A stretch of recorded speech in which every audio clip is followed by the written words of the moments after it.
Muy buenos días. Masiva la manifestación del sábado en Cibeles contra el gobierno de Pedro Sánchez. Ya vieron todos ustedes cómo esa manifestación llenó las calles de Madrid, pero hoy tenemos más asuntos de los que hablar, porque sí, hay esperanza. Lo hemos denunciado aquí en multitud de ocasiones. Hemos visto cómo los médicos han estado callados durante todo este tiempo ante el genocidio del aborto. Sin embargo, ahora hemos visto cómo más de 500 médicos han firmado un manifiesto por el latido fetal. Es este que están viendo en sus pantallas, en el que afirman que ese protocolo por la vida que se anunciaba en Castilla y León, en ese gobierno de Partido Popular y Ciudadanos, era el correcto, pero que aún así esas medidas a favor de la vida tenían que ir más allá. Como decimos, esto lo impulsa un ginecólogo, pero sin embargo son más de 500 médicos los que suscriben el documento. Entre ellos hay también más de 100 ginecólogos, lo que nos da esperanza para seguir diciendo que los médicos siguen en su vocación, siguen con su juramento hipocrático y con el objetivo de salvar vidas.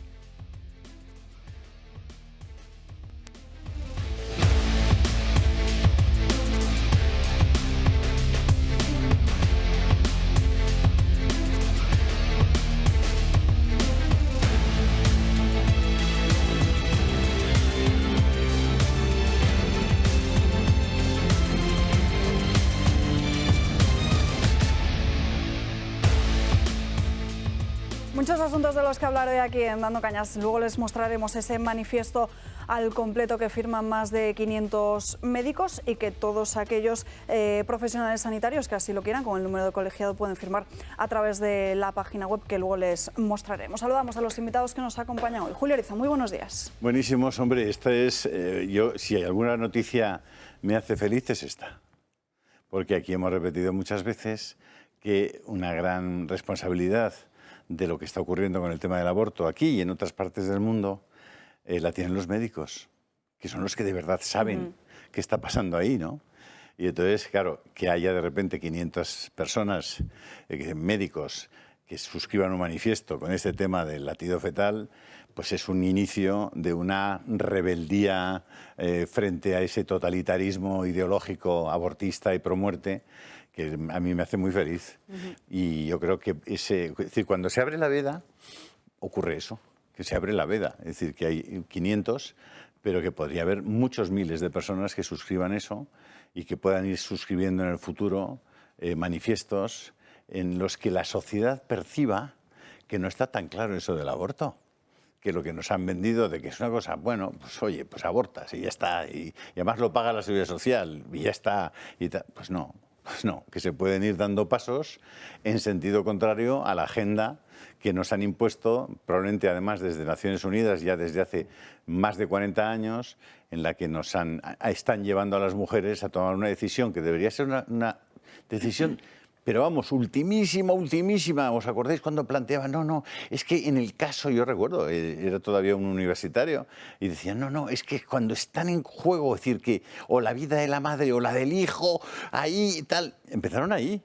O sea, toda la cuestión que en ese momento se planteaba y donde abrieron la veda fue, si están en cuestión dos bienes, el de la vida del hijo y la vida de la madre, pues ahí sí que puedes ir a matar al hijo, ¿no? Bueno, siempre la ciencia siempre dijo, oiga, haga usted todo lo posible por salvar las dos vidas y cuando usted esté haciendo lo posible por salvar a la madre, si fruto de ese intento de salvar a la madre fallece el hijo, bueno, pues la naturaleza lo ha querido, pero usted no tiene derecho a ir a por una vida a matarla, que es lo que están haciendo y lo que están protegiendo nuestras leyes, ¿no? Y lo que están propiciando los que hacen esas leyes. Por tanto, que haya facultativos, que haya personas del mundo de la medicina que están rebelándose contra eso, envía a la sociedad un mensaje de luz muy distinto al que están enviando las leyes y los políticos de casi todos los partidos, ¿no? Así que estoy feliz con eso, me alegra muchísimo, la verdad.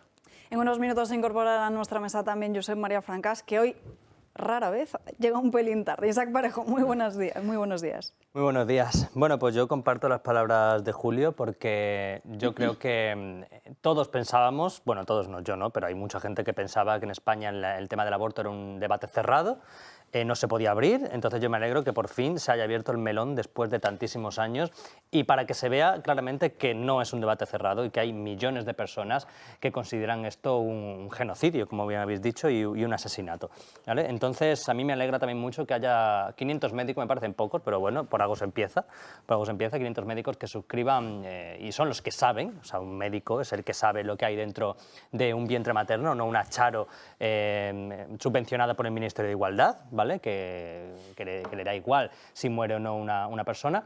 Entonces, esto es una prueba más de que esto es un debate completamente abierto y uno más de esos a los que la izquierda da carpetazo y cuando te atreves a hablar de ello, salen con que estamos abriendo heridas o que estamos abriendo debates cerrados. Si realmente fuera un debate cerrado, no estaría la gente hablando de eso. Eso es así. No sabes la alegría que me da escucharte esto. Es así. Y bueno, y con respecto a la manifestación, ya lo comenté en mis vídeos, a mí me pareció algo bastante descafeinado, bastante falto de emoción, de garra. Yo creo que la gente no va a volver otra vez a Madrid para ver un acto de 15 minutos en el que solo hablaron 2 personas de toda la gente que había convocada y todos los convocantes que había. Así que, en fin, espero que para la próxima vez lo piensen mejor y porque yo no voy a un acto de este tipo para escuchar un artículo que podría haber escrito Paco Maruenda, sinceramente. Con todo mi respeto hacia él. Pero... Lavandera.es, periódico digital que estás lanzando junto a David Santos. Cuéntanos un poquito. Lavandera.es nace, como yo creo, con las mismas pretensiones que nació esta televisión, o sea, para dar voz a todo lo que está silenciado por los medios tradicionales. Entonces, David Santos y yo, que es otro youtuber, que somos muy amigos, hemos decidido lanzar lavandera.es como respuesta a toda la manipulación de los medios generalistas y subvencionados por el gobierno. Así que estamos ahora en plan, o sea, en una fase beta, ¿no? En el que la gente se puede suscribir de forma gratuita. Todavía no hemos lanzado la web, estamos haciendo un crowdfunding que está siendo un éxito absoluto. Y esperamos en poquito tiempo poder lanzarlo. Y ya os decimos desde ya que estamos recibiendo ataques, hackeos, intentos de sabotaje a la web y todavía ni la hemos inaugurado. Así que imaginad los visos que tiene esto. Sería extraño que no fuera así. Bueno, Javier ¿sabes Puente. cómo me alegra también, perdona, el nacimiento de lavandera.com, al que daremos .es, perdona, lavandera con B. Con B. No la que lava, lavandera con B.es, al que daremos desde esta casa abundante cobertura. Muchas gracias, Julio. Javier Puente, muy buenos días. Buenos días, Alba. Oye, deseo suerte a Isaac en ese nuevo proyecto, que siempre está bien ver proyectos nuevos y antes del programa que hemos estado charlando un rato, la ilusión con lo que tira para adelante siempre todos sus proyectos a Isaac. Y en cuanto a la noticia con la que hemos arrancado, Alba, pues igualmente, ¿no? Yo creo que es un debate que para nada está cerrado. Es más, en Estados Unidos, que todo lo que está allí abierto luego llega a Europa y está el debate de la defensa de la vida más abierto que nunca, ¿no? Yo creo que es un debate que no se puede cerrar y me alegra que esos 500 médicos que saben exactamente lo que hay ahí y los médicos que están para defender la vida, pues que escriban ese documento pues en defensa de nuestro principal derecho, que es la vida. Así que también pues, me alegra escuchar noticias así y arrancar el programa con noticias positivas. Imagen en directo, la que están viendo de la Universidad Complutense de Madrid, de esa Facultad de Ciencias Políticas, donde Isabel Díaz Ayuso recibe hoy el título de ¿se me ha ido el nombre? Alumna ilustre. De alumna ilustre, eso es. Vamos a escuchar a la ilustre. presidenta de la Comunidad de Madrid. Señoras y señores, muy buenos días a todos. Hay una canción que siempre me inspira en los momentos delicados, Peces de ciudad, que, entre otras cosas, dice que al lugar donde fuiste feliz no debieras tratar de volver. Es cierto que los momentos mágicos de la vida no tenemos que tratar de imitarlos porque nunca se repite idénticamente. Y esto solo puede generarnos nostalgia. Sin embargo, creo que es maravilloso de vez en cuando retrotraernos a nuestro yo universitario, volver a las esencias, tratar de que aquello que era tan puro en nosotros no se pierda, para ver la vida desde los ojos del universitario. Fueron 7 años de mi vida. Hasta ahora que tengo esta responsabilidad, siempre fueron los 7 años más importantes de mi vida. Ligeros de equipaje sobre un cascarón de nuez. Nos sentimos aquí peces de ciudad y sobrevivimos y ganamos. En primer lugar, quiero mostrar mi orgullo por compartir este reconocimiento con estos compañeros ilustres de nuestra universidad, la Universidad Complutense de Madrid, y con tantos compañeros y profesores de la que ha sido y será toda mi vida mi casa, la Facultad de Ciencias de la Información. Ayer estábamos aquí estudiando. No sé si le ha pasado a otros premiados que se ven igual. Estamos aquí y yo me veo igual.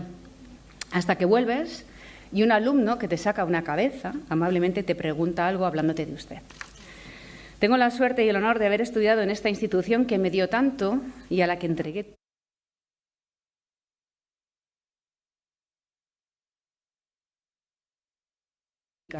un mundo nuevo para los que veníamos del calor de las clases pequeñas y de las rutinas sencillas de un estudiante de bachillerato.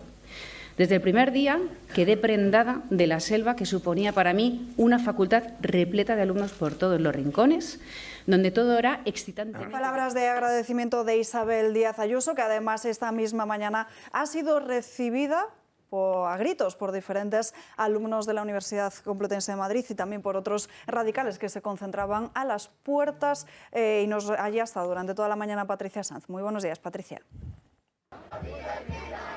Muy buenos días, Alba. Estamos aquí frente a la Facultad de Información de la Universidad Complutense de Madrid, donde más de 2 centenares de alumnos, trabajadores y, en definitiva, asociaciones estudiantiles, sindicales y de los propios trabajadores de la universidad se han concentrado para evitar que se entregue ese diploma honorífico a la presidenta de la comunidad, Isabel Díaz Ayuso. Un diploma que, según ellos, se ha entregado a dedo y ante el cual ha habido un despliegue policial de más de 12 camionetas con un montón de policías y, por supuesto, todas estas asociaciones son de ultraizquierda y así como feministas, tan solo un sesgo ideológico que protesta contra la presidenta de la Comunidad de Madrid.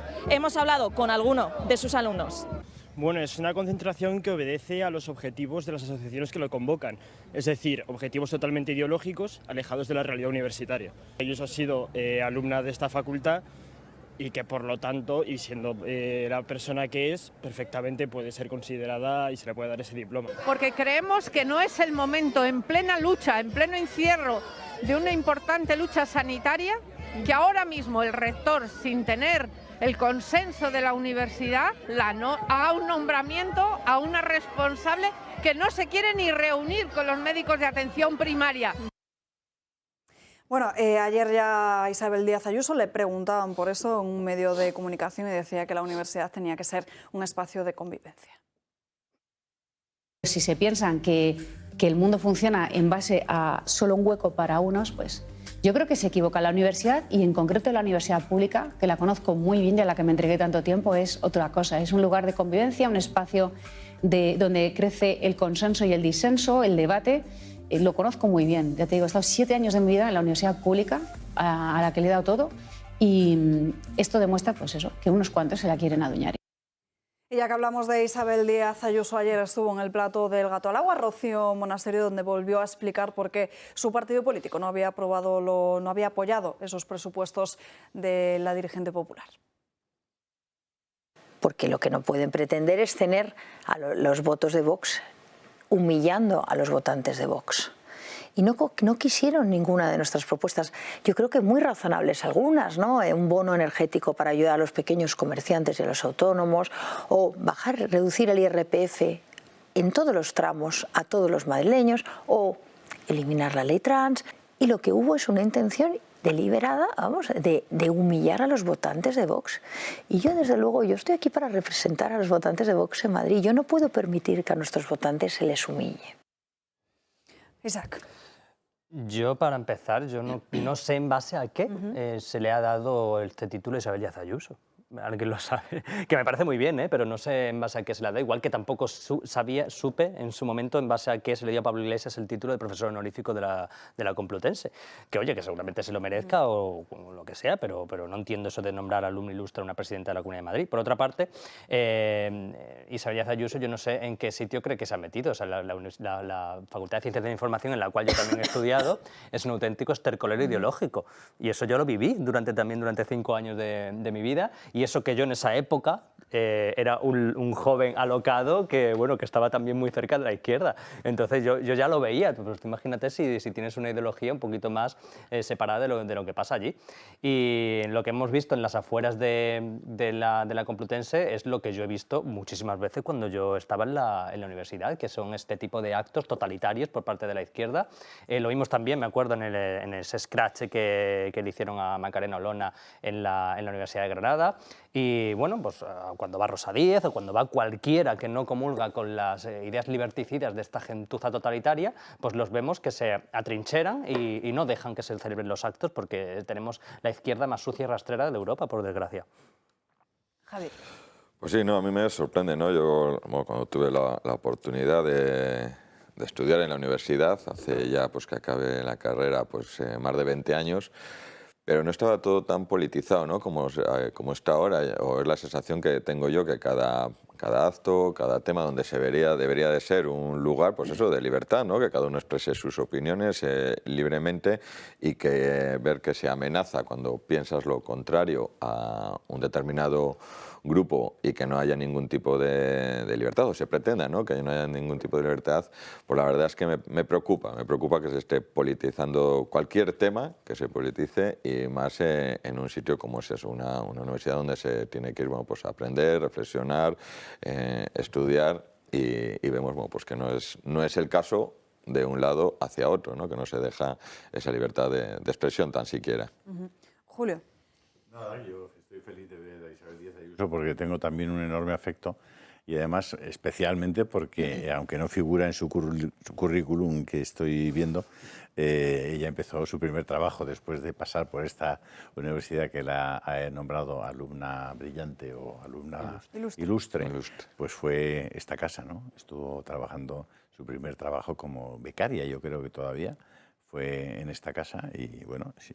A mí me haría mucha ilusión que figurara eso en el currículum de Isabel Díaz Ayuso. Nos honraría también mucho como una becaria ilustre de esta empresa, la verdad. Así que me alegra. Enhorabuena, Isabel. Muy polémicas también fueron, aquí las comentamos, esas palabras de Isabel Díaz Ayuso a cuenta del aborto, y ayer en esa misma entrevista la presidenta de la Comunidad de Madrid volvía a defender el aborto legal y seguro. A nadie le gusta el aborto, a nosotros desde luego que no. Y yo creo que tiene que ser legal, seguro, pero sobre todo poco frecuente, que no obligue a los médicos y que busque políticas en favor de la vida y ayudar también. Como... En realidad a mí es un debate que me ha parecido siempre muy complejo, porque yo creo que nadie puede disponer de la vida de nadie y estamos haciendo las cosas, yo creo, siempre con mucha frialdad y sin tener en cuenta que en nuestro país ya se están produciendo más de 100.000 abortos al año. Luego, no sé dónde está el avance. Ahí está la libertad para hacerlo, pero no nos ponemos en la piel de personas que no llegan a nacer. Bueno, es algo que tiene que producirse, pero que a mí, desde luego, como te digo, no me contenta de ninguna manera, ni por supuestos ni por plazos, ¿no? Porque el hecho de... Estamos hablando de vidas, y creo que, sobre todo, lo que tenemos que hablar es de cómo evitar llegar a esto. I feel one thing I want to share with you all. The greatest destroyer of peace today is the cry of the innocent, unborn child. For if a mother can murder her own child in her own womb, what is left for you and for me to kill each other? Even in the scripture, it is written, even if mother could forget her child, I will not forget you. I have curved you in the palm of my hand. Even if mother could forget. But today, millions of unborn children are being killed. And we say nothing. In the newspapers, you read numbers of this one, that one being killed, this being this one. But nobody speaks of the millions of little ones who have been conceived with the same life as you and I, with the life of God. And we say nothing. we allow it. To me, the nations who have legalized abortion, they are the poorest nation. They are afraid of little one. They are afraid of the unborn child. And the child must die because they don't want to feed one more child, to educate one more child. The child must die. And here I ask you, in the name of these little ones, for it was that unborn child that recognized the presence of Jesus when Mary came to visit Elizabeth, her cousin. As we read in the Gospel, the moment Mary came into the house, the little one in the womb of his mother leaped with joy, recognized the Prince of Peace. And so today, let us here make a strong resolution. We are going to save every little child, every unborn child, give them a chance to be born. And what we are doing, we are fighting abortion by adoption. And the good God has blessed the work so beautifully that we have saved thousands of children, and thousands of children have found a home where they are loved, they are wanted, they are cared. We have brought so much joy in the homes where there was not a child. And so today I ask, since His Majesty is here, and before you all who come from different countries, let us all pray that we have the courage to stand by the unborn child and give the child an opportunity to love and to be loved.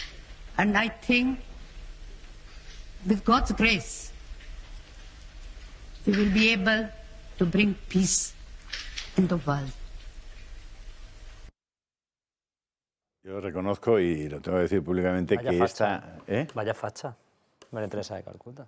Esta intervención de la Madre Teresa, de Santa Teresa de Calcuta, a mí me impresionó hondamente ya hace muchos años, cuando le concedieron el premio Nobel y fue a recogerlo delante de los personajes más importantes políticamente y de los hombres más poderosos del mundo, pues tuvo el coraje de hablarles de esta manera, ¿no? Esta intervención a mí me parece que es la intervención respecto al tema del aborto, y ella pide una cosa, pide tenerle el valor de poneros de parte de los niños no nacidos, ¿no? Ella lo califica de asesinato. No somos nosotros los que hacemos esa calificación. Es decir, me parece que Teresa de Calcuta tiene la autoritas suficiente, probablemente una de las personas con más autoritas que han pasado por esta tierra durante todo el siglo XX y probablemente más siglos. Y ella lo tenía muy claro y lo dijo con esta voz alta y contundente. Y bueno, ella dice, se queja de que nadie se acuerda de los niños no nacidos en el vientre de sus madres, y yo siempre pensé, pues desde luego en esta casa siempre haremos todo lo posible para que alguien o alguienes se acuerden siempre de los niños no nacidos, ¿no? Eso yo le pediría a Isabel Díaz Ayuso que se ponga, como pide Teresa de Calcuta, que ella se ponga de parte de los no nacidos, ¿no? Y que los políticos, los gobernantes, se pongan de parte de los no nacidos, que habrá soluciones, cuando nazcan ya habrá soluciones para que esas madres no lo pasen mal, pero no solucionemos el dolor, la angustia de esas madres con la muerte de un inocente, porque eso es una verdadera barbaridad, es una atrocidad, ¿no?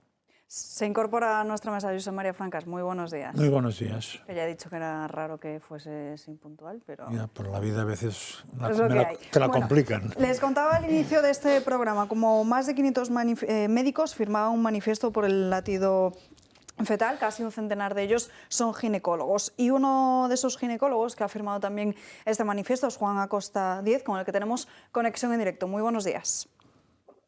Buenos días. Bueno, en este manifiesto ponen de manifiesto la importancia de escuchar el latido fetal. ¿Desde qué día se puede escuchar? Porque hablábamos el otro día con el presidente del Colegio de Médicos, nos decía que desde los 16 días ya se podía escuchar.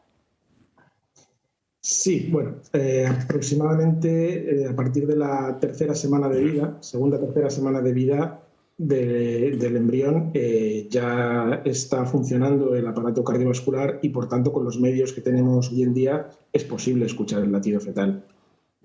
Señalan también en este manifiesto en que erróneamente se está poniendo el foco, después de ese protocolo de Castilla y León, en si se hay que obligar o no obligar a escuchar este latido. Dicen también que, bueno, vienen a respaldar esas medidas de Castilla y León y, sobre todo, señalan que lo importante es por qué se está privando de información a una mujer, ¿no?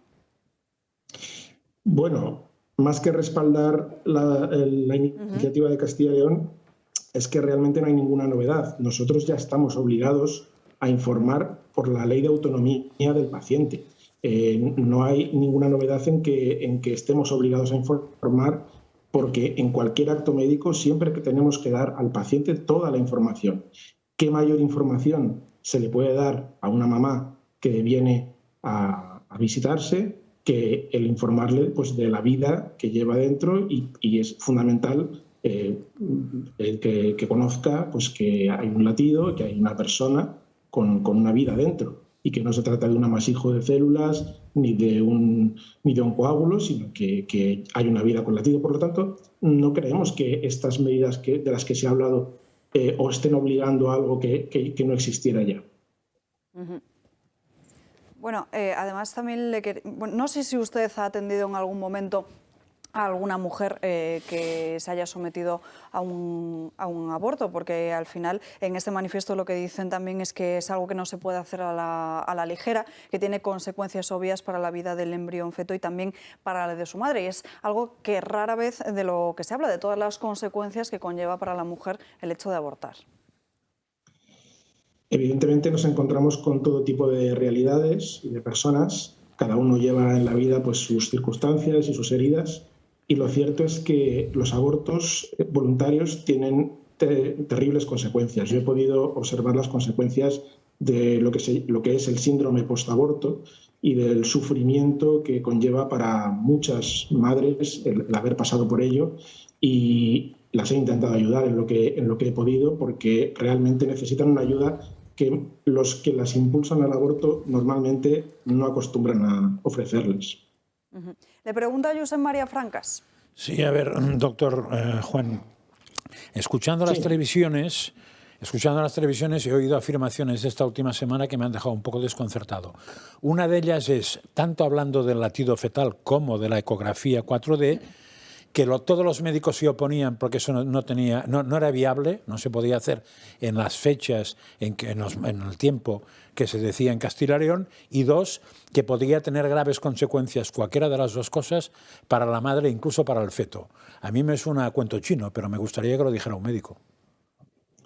Sí, con esto se ha jugado con medias verdades, se ha manipulado un poco. Hay que diferenciar dos cosas. Lo que es la posibilidad de hacer ecografías a todo el mundo en un determinado momento, que eso forma parte de la organización de los servicios sanitarios de cada lugar, que ahí nosotros no entramos. Y por otro lado, el hecho de si la ecografía Doppler, que es la que se utiliza para escuchar el latido, no la 4D. La verdad es que meter la 4D en todo esto, no sé. No, lo importante para escuchar el latido es tener, pues, un Doppler.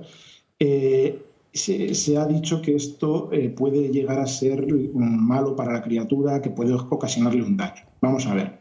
Es cierto que a determinadas irradiaciones y sobre un periodo de tiempo prolongado se ha observado en experiencias con animales que pueden llegar a subir un poquito la temperatura de los tejidos si abusamos del uso de esta tecnología. Pero la verdad es que para escuchar el latido fetal basta con unos segundos, y para eso acoplamos los niveles de energía a unos niveles de seguridad en los cuales sabemos que no tiene ningún efecto. Realmente choca que se haya difundido esta creencia de que ahora resulta que el Doppler es tan tóxico, cuando la realidad es que en las consultas ginecológicas de toda España y de toda Europa es algo que se hace habitualmente, escuchar el latido fetal de una manera, pues, durante unos segundos y sin abusar de la energía. Si fuera realmente tan tóxico, pues estaríamos viendo cada día problemas por haber hecho esto, cuando es algo que, ya lo repito, forma parte de la práctica habitual. Y por otro lado, también creo que en el comunicado que hemos firmado hay una frase que creo que es bastante afortunada, y es: si realmente son embriones que se está pensando en eliminarlos, realmente a qué viene esta preocupación por si le puede hacer daño en la exposición al Doppler. ¿Y la ecografía 4D es viable o no? No para escuchar el latido, sino para ver la imagen del embrión, sí. vamos. Sí, la ecografía 4D es una tecnología muy avanzada que efectivamente pues, permite ver unas fotos muy vistosas que vemos muchas veces en los medios de comunicación, pero estamos hablando de embarazos ya más avanzados, niños ya de 30 semanas, 35. Puede ser útil también en gestaciones avanzadas en las que a lo mejor alguien ha introducido ahí la amenaza de un posible aborto. Pero es una tecnología que realmente pues es muy avanzada, no está disponible en todas partes y que no hace falta para lo que queremos, que es simplemente poner en evidencia que hay una vida. Pero sí que también puede ser útil si es disponible y está en ese momento al alcance de la mano, se puede utilizar también. ¿Y no tendría efectos secundarios lesivos para la madre, el padre, el niño, la abuela? Nadie. Para nadie, ni para la abuela, ni para el padre, perfecto. Ni para nadie. Ni para el médico. Isaac. Yo es que me estoy quedando un poco... El médico, bueno, a veces... Yo es que me estoy quedando un poco perplejo porque realmente alguien ha planteado que escuchar el latido fetal es peligroso para un embrión al que van a abortar. Sí. O sea, es que me estoy quedando un poco alucinado. O sea, es un embrión que están pensando en matarlo y ahorita que les preocupa que sea peligroso escuchar el latido fetal. Es que es loquísimo todo, ¿no? Esto es lo que no tiene sentido. Julio. Doctor, buenos días. Primero, muchísimas gracias. Yo he comenzado este programa explicando mi gran alegría por qué se haya producido este manifiesto, porque haya 500 personas que además son médicos y por tanto tienen una especialísima cualificación para opinar sobre este asunto, y porque se haya roto el silencio, porque en este debate yo desde luego personalmente he echado mucho de menos el que las personas que están en contacto constantemente con esta realidad expliquen a la sociedad de qué estamos hablando. Y por tanto, con esa alegría y con ese especial agradecimiento, quiero preguntarle por qué han tardado tanto los médicos en manifestarse públicamente cuando estamos hablando de una ley que ha pasado por nuestras vidas desde el año 1985 en diversas etapas y con diversas variantes. ¿Por qué no hay una fuerza mucho mayor por parte de los ginecólogos, los obstetras, las matronas, es decir, todas aquellas personas del mundo sanitario que tienen habitualmente contacto con esta realidad? ¿Por qué no hacen un trabajo? Desde luego, porque han tardado, insisto, diciéndole lo primero que me alegra muchísimo que se haya puesto en marcha ese manifiesto. Pero ¿por qué no hay en este momento miles y miles de personas del mundo sanitario alzando su voz contra este tema, cuando yo creo que un 99% de ellos conocen perfectamente la realidad de que lo que hay dentro del vientre de la madre es un ser humano? Y por tanto, proceder a quitarle la vida, estamos hablando, como decía hace un momento la Madre Teresa de Calcuta, si el asesinato es un homicidio con alevosía y la alevosía supone matar a alguien cuando está indefenso, conociendo esas realidades, ¿por qué no hay muchas más voces hablando de este asunto? Bueno, la verdad es que yo conozco muchos ginecólogos que siempre han estado en el lado pro vida y que han trabajado de manera silenciosa y callada, ayudando a muchas madres que estaban en apuros, colaborando con asociaciones que les piden ayuda para una ecografía, para ayudar a una madre, y lo han hecho pues de una manera muy discreta. ¿Qué ha pasado? Quizás pues que es la primera vez que a nivel de la prensa se discute una medida que no es a favor de la muerte, sino que es lo contrario. Es la primera vez, yo creo, que en todos estos años el debate ha cambiado de sentido y es en una medida que va a favor de la criatura y no en contra de ella. Entonces, pues bueno, este comunicado empezó a circular por las redes sociales y tenía tantas cosas con las que nos sentíamos identificados y que quizás sí hemos callado durante muchos años, que bueno, empezó a correr y todos nos fuimos añadiendo con mucho entusiasmo, porque realmente es bastante ofensivo ver algunos titulares de prensa en los que se dice los ginecólogos están en contra del latido fetal. Hombre, serán algunos. Yo, la mayoría de los que conozco, están encantados de poner el latido fetal a las madres, porque además es un momento muy bello, muy bonito, cuando ves a unos padres pues emocionados con el latido fetal de su hijo. Doctor, ¿por qué cree usted que es tan difícil convencer a la gente de algo tan obvio como que lo que hay dentro del vientre de la madre es un ser humano? ¿Qué pasa ahí? Pues yo creo que los mensajes que llegan son tan insistentes en sentido contrario que ya se ha convertido como en una especie de verdad artificial, ¿no? El hecho y aparte, pues yo creo que se está intentando silenciar las conciencias, ¿no? Más que discutir si hay una vida o no, lo que se intenta es no pienses en ello. Mejor no hablar de este tema. El médico que no se pronuncie sobre esto, la mujer que no tenga tiempo de considerarlo, es decir, se intenta anular la posibilidad de acudir a un juicio moral, porque si lo hiciéramos, de hecho yo lo he observado, cuando la madre realmente se para a pensarlo, al final nunca opta por el aborto. Y por eso se intenta acortar los plazos al máximo y evitar esa discusión. Por eso cuesta tanto, porque realmente no se da la oportunidad de discusión. Lo que nos llega habitualmente, yo aparte de ser padre de 6 hijos, tengo 20 nietos. Y por tanto también estoy muy cercano a la realidad de los nacimientos, los partos y todas esas cosas. Y me llega constantemente información también de compañeros y de amigos que también están en esa misma situación y que se quejan de que muchas parejas cuando van al ginecólogo, sobre todo en la sanidad pública, prácticamente les sugieren que a la menor dificultad les proponen que recurran al aborto. ¿Por qué? Sí, no puedo decir que sea siempre así, no puedo juzgar la conducta de otros compañeros. Yo sí que es verdad que por algunos pacientes míos he tenido esa experiencia de cómo a la que ha habido algún parámetro que ha salido un poco de lo normal, reciben una gran presión. Quizás se ha convertido en una rutina en algunos sistemas de salud, en algunos servicios, el recurrir a esto y a nivel de médico pues es también una manera de no pensar, ¿no? De decir, bueno, pues para evitar problemas hacemos esto y es lo práctico.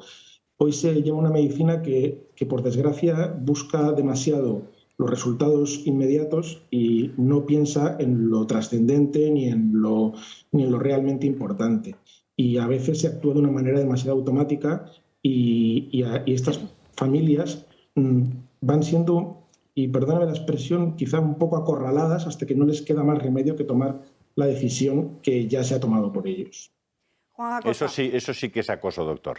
Eso sí que es de verdad acoso a las madres. Espero que pueda usted venir a este plató un día de estos y podamos debatir un poco más a fondo sobre el asunto. Muchísimas gracias de verdad. Muchas gracias. A ustedes.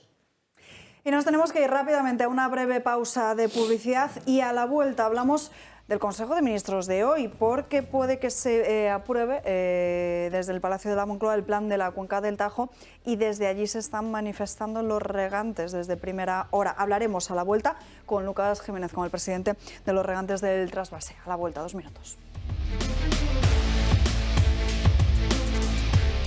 Estrena tu agenda del 2023 con las actividades del Club de Amigos. El viernes 27 de enero a las 11 de la mañana nos vamos al Museo Naval de Madrid para disfrutar de la exposición temporal del Caribe al Canal de la Mancha, la Armada Española en la Independencia Americana, de la mano de Asunción Sordo, guía especializado del museo. Plazas limitadas.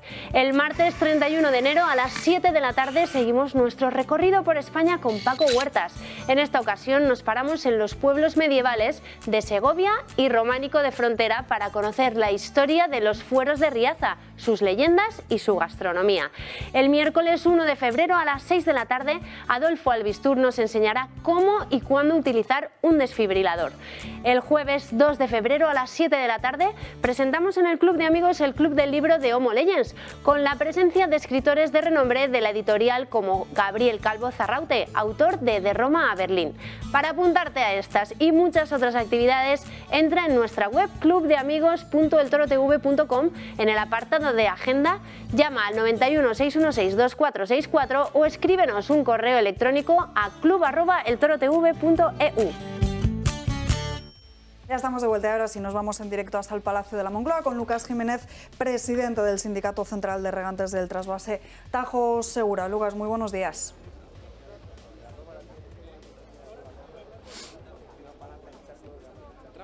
No sé si... Lucas, buenos días. Hola, buenos días, ¿qué tal? ¿Cómo estamos? Lo más seguro es que el Consejo de Ministros apruebe hoy ese plan. Hola, buenos días. Sí, le escuchamos, que tenemos un poco de retraso entre lo que yo le hablo y lo que usted nos dice. Entonces vamos a intentar arreglar esta conexión, si os parece, compañeros, y en unos minutos hablamos con ellos y, como bien decíamos hoy, lo más seguro es que se apruebe en el Consejo de Ministros este plan, este recorte del recurso que están recibiendo, y lo que están señalando en los últimos días es que esto, claro, pone en peligro a la producción de frutas y hortalizas que se hace en Murcia, Alicante y también en Almería. Que sí, yo sé, Alba, que las comparaciones son odiosas. Sí. Voy a ser odioso. Voy a comparar eso con el Madrid Central. No tiene nada que ver. Pero resulta que el alcalde de Madrid dice: hay unas sentencias de Europa que me obligan a revivir Madrid Central. El gobierno dice: hay unas sentencias judiciales que me obligan a poner un caudal ecológico.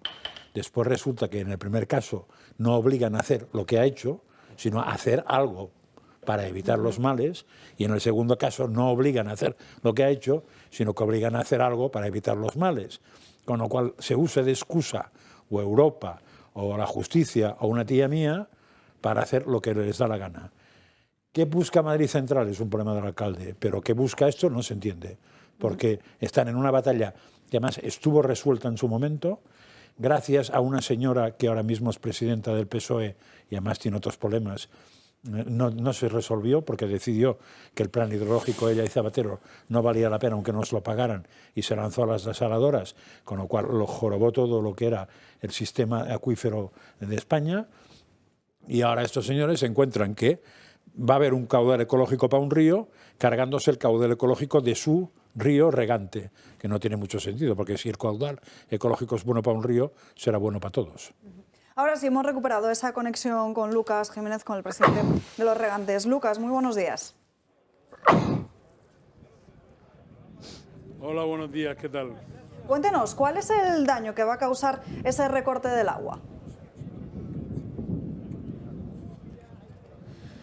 El recorte que hoy ha perpetrado este gobierno por petición expresa de la ministra radical Teresa Rivera va a suponer, y el propio gobierno, esta es lo descarnado del asunto, el propio gobierno lo asume, va a suponer en los próximos años la desaparición de 27.000 hectáreas del mejor regadío de Europa, que aparte en estas regiones tan desertificadas tienen un papel fundamental de lucha contra el cambio climático, al ser sumideros de CO2 prácticamente los únicos que existen.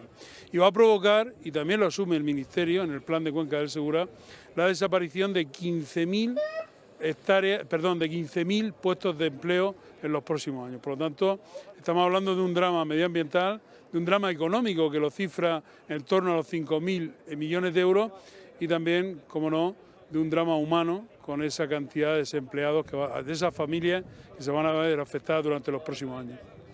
Julio. Don Lucas, buenos días. ¿Las desaladoras son la solución?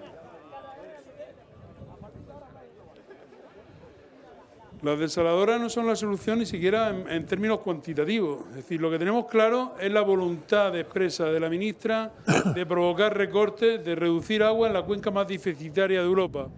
El propio Ministerio asume que en el escenario de 2027 vamos a tener 390 hectómetros cúbicos de déficit en la cuenca del Segura, no solo lo que respecta a la demarcación del trasvase, sino también los recursos, para que lo entendamos, los pozos, es decir, el agua subterránea.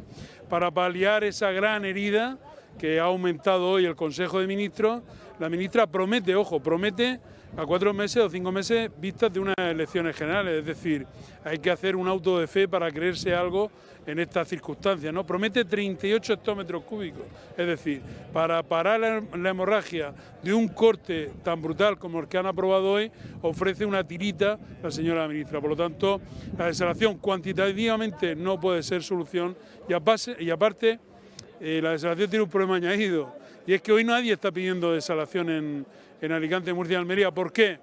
Pues se lo voy a explicar. El coste medio del agua de regadío en este país está en torno a 3-4 céntimos. El agua desalada hoy, a cualquier agricultor que quiera pedirla, le cuesta €1,40, es decir, el doble de lo que la Mancomunidad de Canales del Tevilla, que es la sociedad estatal que facilita agua para abastecimiento en esas 3 provincias, le está cobrando a los ayuntamientos para los hogares, es decir, ni siquiera es agua carísima para incluso el abastecimiento humano. Don Lucas, ¿qué impacto económico tiene la cancelación en la práctica de esas 27.000 hectáreas que usted menciona para la región de Murcia?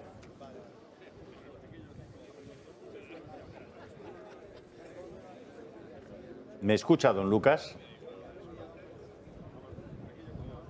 ¿No me escucha? Ya se ve que no, pues ha ido. Pues hemos perdido la comunicación. Qué lástima. Qué lástima.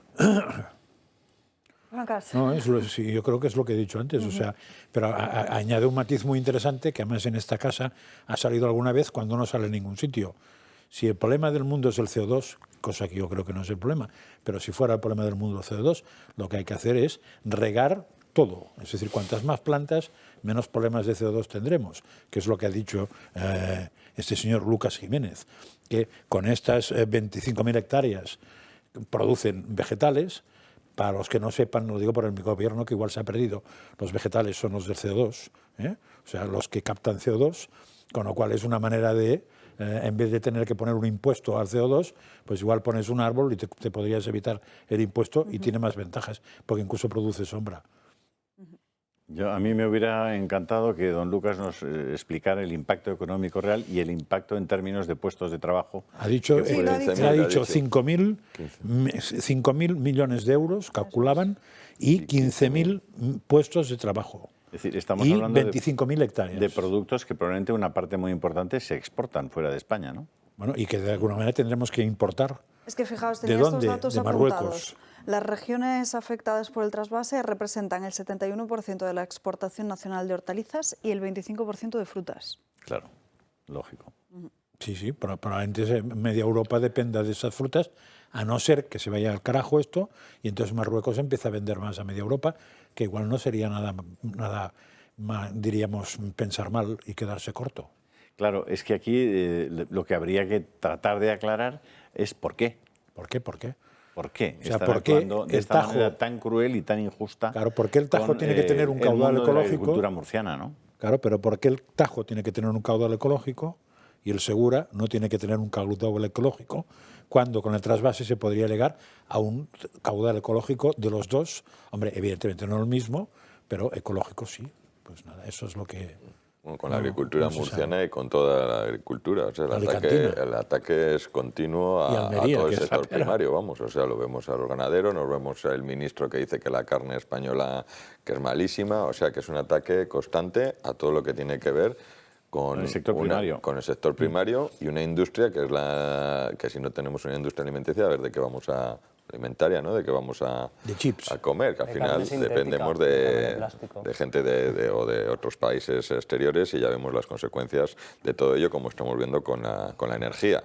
Bueno, o con la naranja, los cítricos que están dando el maldito virus por el descontrol europeo y se pueden cargar todos los cítricos. Acá, os cuelgo en Telegram en este momento el teléfono para vuestros mensajes a este programa. Así que lo estoy colgando para que lo tengáis. Julio, además hemos vuelto a recuperar esa conexión sí. con Lucas Jiménez. Creo que querías trasladarle alguna otra cuestión. Don Lucas, perdone que estamos teniendo tantos problemas técnicos y le estamos teniendo usted allí muerto de frío, ¿no? Porque además en Murcia tienen ustedes una temperatura bien diferente a la que hay aquí en Madrid. Pero vamos, para que tengan ustedes que desplazar No terminamos de aclimatarnos, ¿no? Para que tengan ustedes que desplazar a tantas personas que han dejado hoy su trabajo, que han dejado sus casas, sus familias y hayan venido a pasar frío a Madrid, ¿por qué el Gobierno hace esto con el sector primario murciano? ¿Por qué maltrata tanto a los agricultores murcianos? ¿Qué rayos les han hecho ustedes? No, nosotros nada. Nosotros lo único que hacemos es preocuparnos de nuestros negocios y es lo que nos gustaría estar. No nos gusta estar molestando a nadie. El problema es que han iniciado hace años una cruzada contra el modelo, para mí, productivo que alimenta a España y que alimenta a Europa. Es decir, hacemos una agricultura con un uso del agua prácticamente ridículo. Del agua va de la mano el nutriente y estamos produciendo en estas tres provincias, ojo al dato, el 44% de las frutas y hortalizas que se comercializan en España y en Europa. Por ejemplo, de la lechuga estamos alcanzando el 97% de la producción. Hoy, quien quiera comer lechuga en Europa tiene que ir a comprar a nuestras tres provincias. Del melón llegamos a ratios del 70 y pico %, es decir, es un auténtico milagro productivo con muy poca incidencia en el medio ambiente. Lo que no sabemos es por qué este odio visceral a este modelo productivo. Yo creo que parte de la propia ignorancia, de no saber, de no conocer qué es lo que se está haciendo realmente en el Levante español. El Levante español solamente viene a Madrid no a pedir ayuda ni a pedir nada, viene a pedir el derecho que tiene, como cualquier otro ciudadano español, a un acceso al agua, que por cierto pagamos carísimo, de un modo muy caro. Don Lucas, si el Gobierno no responde a sus demandas, a sus justas demandas, ¿qué están dispuestos a hacer ustedes, los regantes y los agricultores murcianos? Bueno, el Gobierno no ha respondido a las demandas nuestras, ni ha atendido a lo que se aprobó en el Consejo Nacional del Agua, y les recomiendo que lean un dictamen muy rico del Consejo de Estado donde le advierte de que se está violando sentencias del Tribunal Supremo con la planificación del Tajo. Evidentemente, lo que he dicho antes me lleva al siguiente paso. El siguiente paso será un recurso contencioso administrativo en el que creemos que tenemos alguna opción, ¿no? A pesar de este Gobierno. Y desde luego, en los próximos meses vamos a dedicarnos a ir por las 81 poblaciones, es decir, nuestras 81 comunidades de regantes, explicando en asamblea qué es lo que se ha aprobado aquí y qué consecuencias futuras van a tener para los que viven hoy y para los que viven mañana en nuestras regiones. Pues, don Lucas, que sepa usted que desde esta casa les vamos a dar a ustedes toda la voz que necesiten y que pidan para que toda España, no solamente esas 81 ciudades o pueblos se enteren, sino que toda España se entere del trato absolutamente discriminatorio e injusto que se está dando desde el Gobierno central a la comunidad murciana, muy especialmente, también a la comunidad valenciana, por supuesto, pero muy especialmente a la comunidad murciana, que, por cierto, tienen ustedes una paciencia infinita. Sí, la verdad es que una de nuestras virtudes es ser pacientes, desde luego. Muchas gracias. Muchas gracias. Gracias a ustedes, que tengan un buen viaje de regreso, cuídense. Y de aquí nos tenemos que ir a una pausa de publicidad y enseguida estamos de vuelta para hablar de otros asuntos que marcan la actualidad política y también para las crónicas de Manicomio de Ana Ulla.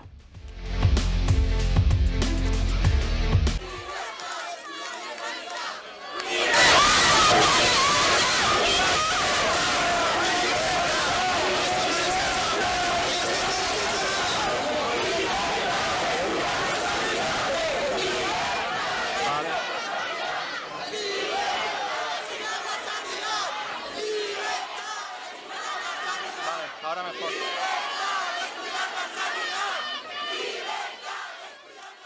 Imagen en directo la que están viendo en la Universidad Complutense de Madrid, donde hace apenas unos minutos Isabel Díaz Ayuso acaba de abandonar esa facultad entre gritos de dimisión y también, como hemos visto, rodeada de esa multitud que ven. Si son 4 petardos, Alba. 4 petardos que habría que ver bueno, el currículum, la imagen, el currículum que petardos, bueno, pero los que gritan y los más agresivos son siempre unos cuantos. Si las imágenes solieran, madre mía, y encima con el puño en alto, madre mía, ¿Pero qué gritaban? Asco. ¿Libertad qué es? Libertad y más sanidad o algo así, ¿no? Sanidad, sanidad e higiene. Como sale la presidenta de la Comunidad de Madrid, lo percibimos porque todos los medios de comunicación se abalanzan en un punto y la conexión que tenemos. Díaz Ayuso tiene que estar tranquila estable. porque tiene muchos más amigos que enemigos en la Comunidad de Madrid. Pero hace falta cierto, ¿cómo se llamaría? Hormonas para meterse en ese tinglao, ¿eh?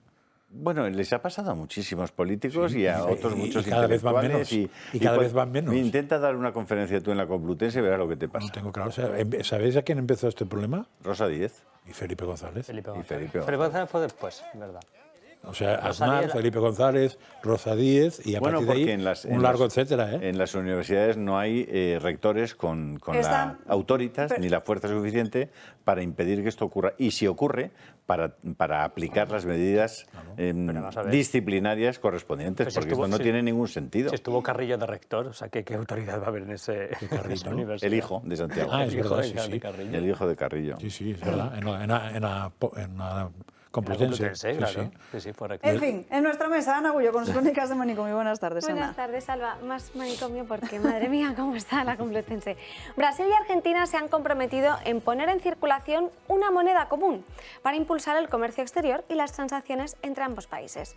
Lula da Silva y su homólogo argentino, Alberto Fernández, van a crear una mesa de negociación para abordar este asunto. Su objetivo es ampliar la unión entre ambos países de América Latina y evitar que la economía comercial dependa del dólar. Así lo han anunciado en una rueda de prensa celebrada en Buenos Aires, siendo Argentina la primera visita al extranjero de Lula da Silva y de forma previa a la reunión que se celebra hoy de la Comunidad de Estados Latinoamericanos y Caribeños. Lula da Silva ha reconocido que la nueva moneda aportada como Sur es simplemente un proyecto que esperan poner en marcha próximamente entre los equipos económicos de cada uno de los gobiernos. Por lo tanto, quiero decirle con mucho orgullo que volví para hacer buenos acuerdos con Argentina, para compartir la construcción de lo que falta construir, para ayudar que Brasil y Argentina puedan crecer económicamente. Además, ha destacado que hay países que tienen dificultades para adquirir dólares, por lo que sería positivo contar con un tipo de moneda común de cara al comercio exterior. Alegaba también lo siguiente, y cito textualmente: si de mí dependiera, el comercio exterior se realizaría siempre con la moneda de los otros países. Todo lo nuevo debe ser probado y ojalá que los ministros de Economía y los presidentes de los bancos centrales tengan la inteligencia, la competencia y la sensatez para dar este salto de calidad en las relaciones comerciales y financieras. El presidente de Argentina ha celebrado la vocación del gobierno brasileño por apostar por esta moneda común. Si bien ha indicado que no sabe cómo puede funcionar y que ambos países son conocedores del nocivo que la economía hace que dependa de monedas extranjeras. De hecho, es un proyecto todavía que está sin desglosarse, porque de momento lo que sí han anunciado es que esa moneda común y única coexistiría entre las monedas actuales de cada uno de los países y que progresivamente iría desapareciendo. Pero bueno, es un poco el sentido único que tienen de crear esa otra moneda, esa segunda mayor unión monetaria en América, en el país de América, sobre todo de América del Sur, pero con respecto al resto de economías mundiales. Yo no sé qué tal les va a salir esto, pero es bastante difícil ponerlo luego en funcionamiento. ¿Y puede ser que Argentina esté quebrada? Es que, de hecho, la inflación de Argentina está en un 94,8%, mientras que la de Brasil está en un 5,9%. Entonces podrían tirar, porque devaluarla, es que esto les daría igual, porque devaluar la moneda argentina ya no tiene ningún sentido. Supongo que el presidente de Argentina aplaudirá con las orejas. Está encantado De que el monstruo que es Brasil, porque hay que reconocer que las dos economías, si tuvieran buenos dirigentes, serían máquinas, ¿eh? Porque tanto Brasil como Argentina tienen de todo. pero claro, han tenido la desgracia de tener casi peor políticos que los que hemos tenido últimamente en España, y eso se paga muy caro. Pues a Argentina le viene bien porque está prácticamente quebrada. Ya, por eso digo, y no es la primera vez, ¿eh? No. O sea, que es bastante habitual. yo creo Lo que raro es que no esté quebrada. Yo creo que esto no se va a concretar No se va a en ningún sitio. ningún momento, simplemente ha sido una declaración de intenciones de Lula pues para ver por dónde van los derroteros de la legislatura. Ya está diciendo, estos son mis aliados, Argentina, y ya está, pero no creo que vaya a ningún sitio esta medida, la verdad. Bueno, han señalado que de momento los criterios de emisión de la nueva moneda, así como por ejemplo las funciones o a las personas o partidarios que podrían intervenir, que lo desconocen, que todavía está totalmente en el aire. Y bueno, ya los ministros sí que están de acuerdo. El Ministerio de Economía, por ejemplo, argentino, sí que dice que bueno, que le parece bien. O sea, bueno, os doy una pista, ¿no? Desde que Lula está en el poder ya ha hecho algunos cambios significativos. Acaba de cambiar a uno de los jefes militares más importantes. Ya lo ha sustituido. La clave un poco del desarrollo de los acontecimientos en Brasil tiene mucho que ver con el desarrollo de los acontecimientos dentro del ejército brasileño, que es un ejército potentísimo, muy bien organizado y profesionalmente muy bueno además. Eso es reconocido internacionalmente. Lo que también se sabe ya es que todo el gabinete, el entorno de Lula da Silva en Brasil está ya infiltrado completamente de la inteligencia rusa, Putin, y de la inteligencia cubana. Es decir, que en este momento Brasil ya sabe dónde va a mirar a la hora de enfocar sus políticas. Lo hizo Maduro antes, lo están haciendo en Bolivia. Por supuesto, Argentina está en esa deriva, aunque Argentina no tiene la fuerza suficiente porque no tiene el peso necesario, fruto de las malas políticas económicas y de la corrupción enorme que hay en ese país. Y bueno, a mí hay algo que me causa una enorme sorpresa cuando analizas un poco geoestratégicamente lo que está ocurriendo, y es el apoyo tan notable y tan potente que ha dado Occidente y el Partido Demócrata Norteamericano a Lula da Silva, siendo que Lula da Silva está ya en manos, desde un punto de vista estratégico, de la inteligencia de Putin y de la inteligencia de Cuba. Entonces, ¿alguien me podrá explicar o me tendrá que explicar qué rayos está pasando para que eso sea así? Putin, que es el enemigo al que, por cierto, ya están enfocando todos los posibles proveedores de armas, de guerra, etcétera, como el enemigo a batir, y al mismo tiempo resulta que es ese mundo de Putin y del excomunismo ruso el que está dando el servicio a Lula da Silva. Yo me quedo verdaderamente perplejo, como me quedo perplejo de que no haya una sola pancarta por la paz en todo el mundo. O sea, estamos discutiendo si Alemania envía los Leopards o no envía los Leopards a Ucrania, para la guerra con Rusia. Estamos discutiendo si Polonia lo hace o no lo hace, si Italia lo hace o no lo hace. Estamos discutiendo si Francia envía no sé qué armamento. Todo el mundo está hablando de enviar armas. Cada día mueren cientos de personas, por no decir miles de personas, muchos de ellos chavales de 20 años dentro de los tanques, quemados vivos, destruidos por todo tipo de armamento de lo más sofisticado. Y no hay nadie hablando de paz. ¿Pero qué rayos pasa? ¿Por qué? O sea, nadie se mueve por la paz. No queremos la paz. ¿Pero qué estamos buscando? ¿Que Alemania envíe los Leopards a Rusia? El otro día Kirill, el patriarca ortodoxo ruso, decía que la derrota de Rusia, y debe conocer aquello un poco, la derrota de Rusia sería el fin del mundo, dijo textualmente. Lo he publicado en Telegram, son palabras textuales de Kirill. La derrota de Rusia supondría el fin del mundo. Es evidente que Rusia es una potencia nuclear, bueno, si no la más grande, una de las más grandes, y el mayor número de cabezas nucleares está a disposición de los líderes y de los que mandan en Rusia. ¿Y solo estamos hablando de enviar Leopards para combatir a los rusos? O sea, ¿no se nos ocurre nada mejor? Pero vamos a ver, Europa tiene que estar, para el futuro, tiene que estar desconectada de Rusia. ¿Cuáles son las diferencias reales? ¿Cuál ha sido la instigación más importante para que se montara esta guerra en Rusia y en Ucrania? ¿Estamos seguros de que lo que conocemos es todo lo que hay que saber sobre por qué ha empezado todo esto? Ya estamos viendo a quién le ha beneficiado definitivamente y decisivamente. Eso ya lo sabemos. Y ya sabemos a quién le está perjudicando más que es Europa. Entonces, no sé, creo que nos falta muchísima información sobre este asunto y desde luego yo pediría que alguien levante alguna vez una pancartita, una pequeña, pidiendo la paz, pidiendo unas conversaciones, un diálogo, una mesa de negociación, algo que impida que esas miles y miles de personas, chavales jóvenes, estén ahí en el frente muriendo cada día de forma completamente injusta. Y me pregunto si alguno de los que estaban en Davos recientemente y aplaudían las medidas para seguir enviando armas a Ucrania, si alguno de ellos tiene algún hijo en edad militar movilizado en esa guerra, o si lo tuviera, si lo enviaría a esa guerra. Volvemos, si os parece, a las crónicas de Ana, que nos trae otra noticia más para hoy. Sí, del Tribunal Europeo de Derechos Humanos ha sentenciado por unanimidad que catalogar como perjudicial un libro infantil por tener contenido LGTBI vulnera la Convención Europea de los Derechos Humanos. Es decir, que el tribunal se posiciona y declara ilegal censurar libros infantiles dirigidos, obviamente, a niños con contenido LGTBI. En concreto, el tribunal resolvía con una sentencia el caso Makate versus Lituania, un caso que se remontaba al año 2013, cuando la Universidad de Lituania publicó un libro de la autora Neringa Makate, en el que se recogían cuentos para niños de 9 años con personajes de distinta orientación sexual. Dos de las 6 historias incluían mensajes relativos a las uniones entre personas del mismo sexo, lo que desencadenó en una serie de protestas dirigidas al Ministerio y a la Universidad por atentar y alentar la perversión de los niños. El libro fue catalogado por la Inspección de Ética como perjudicial para menores de 14 años y, tras una serie de demandas internas, la polémica se elevó al Tribunal Europeo de Derechos Humanos en el año 2019.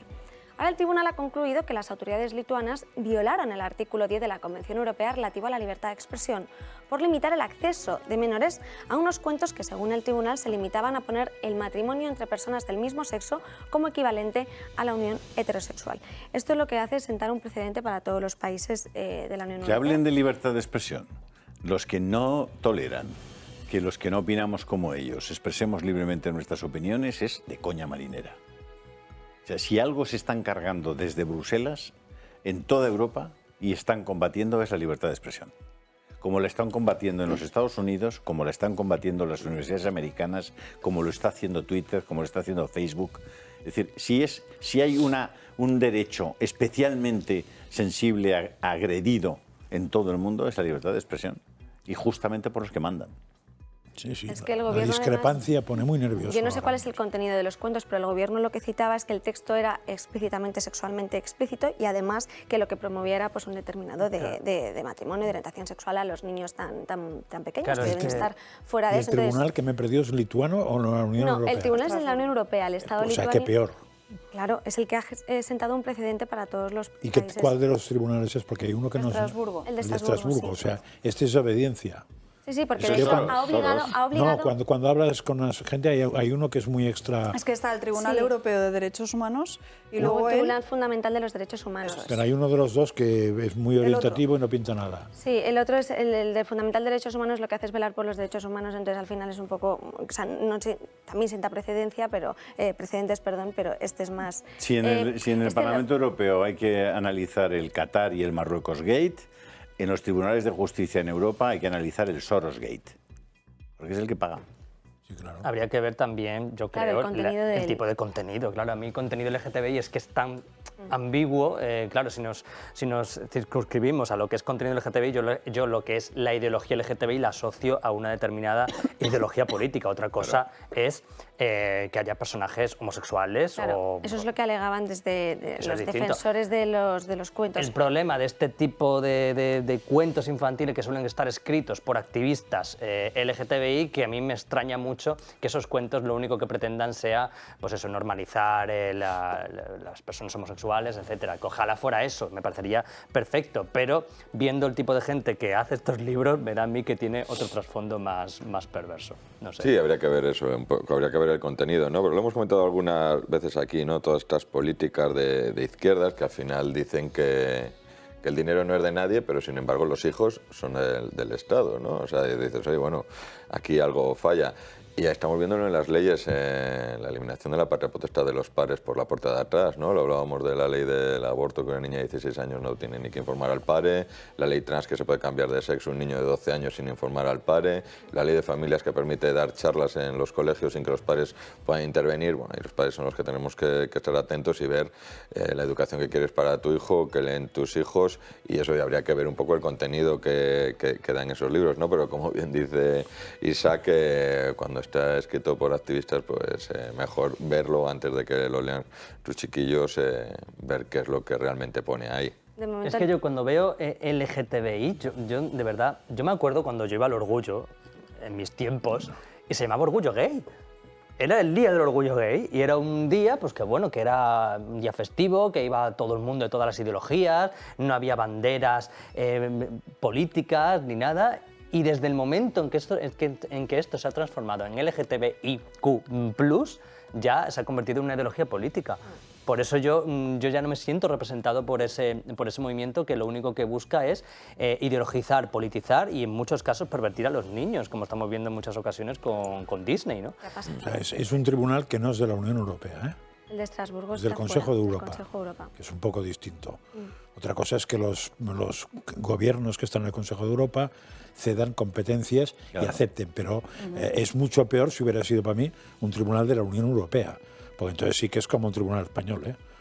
Entonces es toda la Unión a la que le afecta eso. El Consejo de Europa es un poco... si los países que están bajo ese paraguas de la sí, Corte al final... pero me parece que tiene menos capacidad coactiva que la Unión Europea. Bueno, pero ha obligado al Estado lituano a pagar una multa, una indemnización de 12.000 euros a la madre y luego abonar por las costas del juicio 5.000. O sea, al final también está siendo coercitivo a nivel económico. Sí, pero también habría que saber cuántas sentencias de ese tribunal Francia no ha hecho ni media, cuántas Alemania no ha movido ficha, porque los grandes países creo que se lo saltan con bastante frecuencia, ¿eh? Ese tribunal. Bueno, al final lo que sí que te das cuenta pero, es de que marca. desde todas partes, hombre, sí, los impulsos son siempre los mismos. Sí, pero que probablemente es mucho más manipulable ese tribunal que el de la Unión Europea. Lo tendría que mirar para verlo bien. En fin, Ana, gracias. O sea, es malo, pero no es la peor noticia posible. Nos vamos ahora con otro asunto y ayer les contábamos aquí en directo como Alberto Núñez Feijóo presentaba un plan, se lo mostrábamos aquí en directo esas diferentes medidas, 60 propuestas del líder del Partido Popular, entre las que se incluía el hecho de que gobernase la lista más votada. No somos ni seremos rehenes de nada ni de nadie. Eso es lo que ha dicho hoy el líder del PP. Núñez Feijóo ha presentado con estas palabras un programa de 60 medidas o lo que es lo mismo, un plan para mejorar la calidad institucional de España.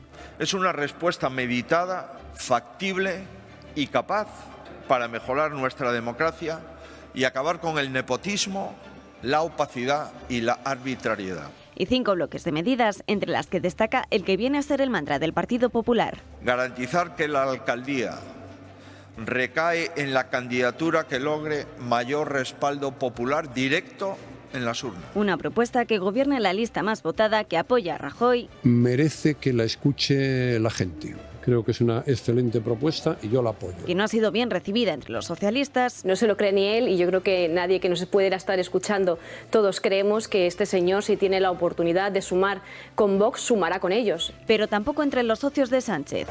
Yolanda Díaz, que aún no ha aclarado si concurriría a unas elecciones encabezando la lista de su proyecto Sumar, le ha echado en cara a Feijóo su propuesta. En Galicia esto lo conocemos muy bien, fue un gran defensor siempre cuando no gobernaba él. El problema es que cuando se quería materializar al revés, pues ya no le gustaba tanto la propuesta. En Podemos le restan crédito. No sabe ya qué hacer para justificar cualquier tipo de gobierno con la ultraderecha. Vox incluso descarta participar de esta iniciativa. Parece mal. Si Vox es el partido más votado en Ceuta, se compromete el señor Feijóo a apoyar la lista de Vox en Ceuta. Ciudadanos también se lo reprocha. Porque se carga la representatividad, va en contra de la voluntad de los ciudadanos. El plan del líder popular, no obstante, pasaría previamente por una reforma de uno de los artículos de la LOREC, es decir, del texto del régimen electoral general para los ayuntamientos. Y la medida llevaría al Partido Popular a perder la gran mayoría de sus gobiernos locales, también de muchas capitales de provincia, donde gobiernan gracias a las coaliciones.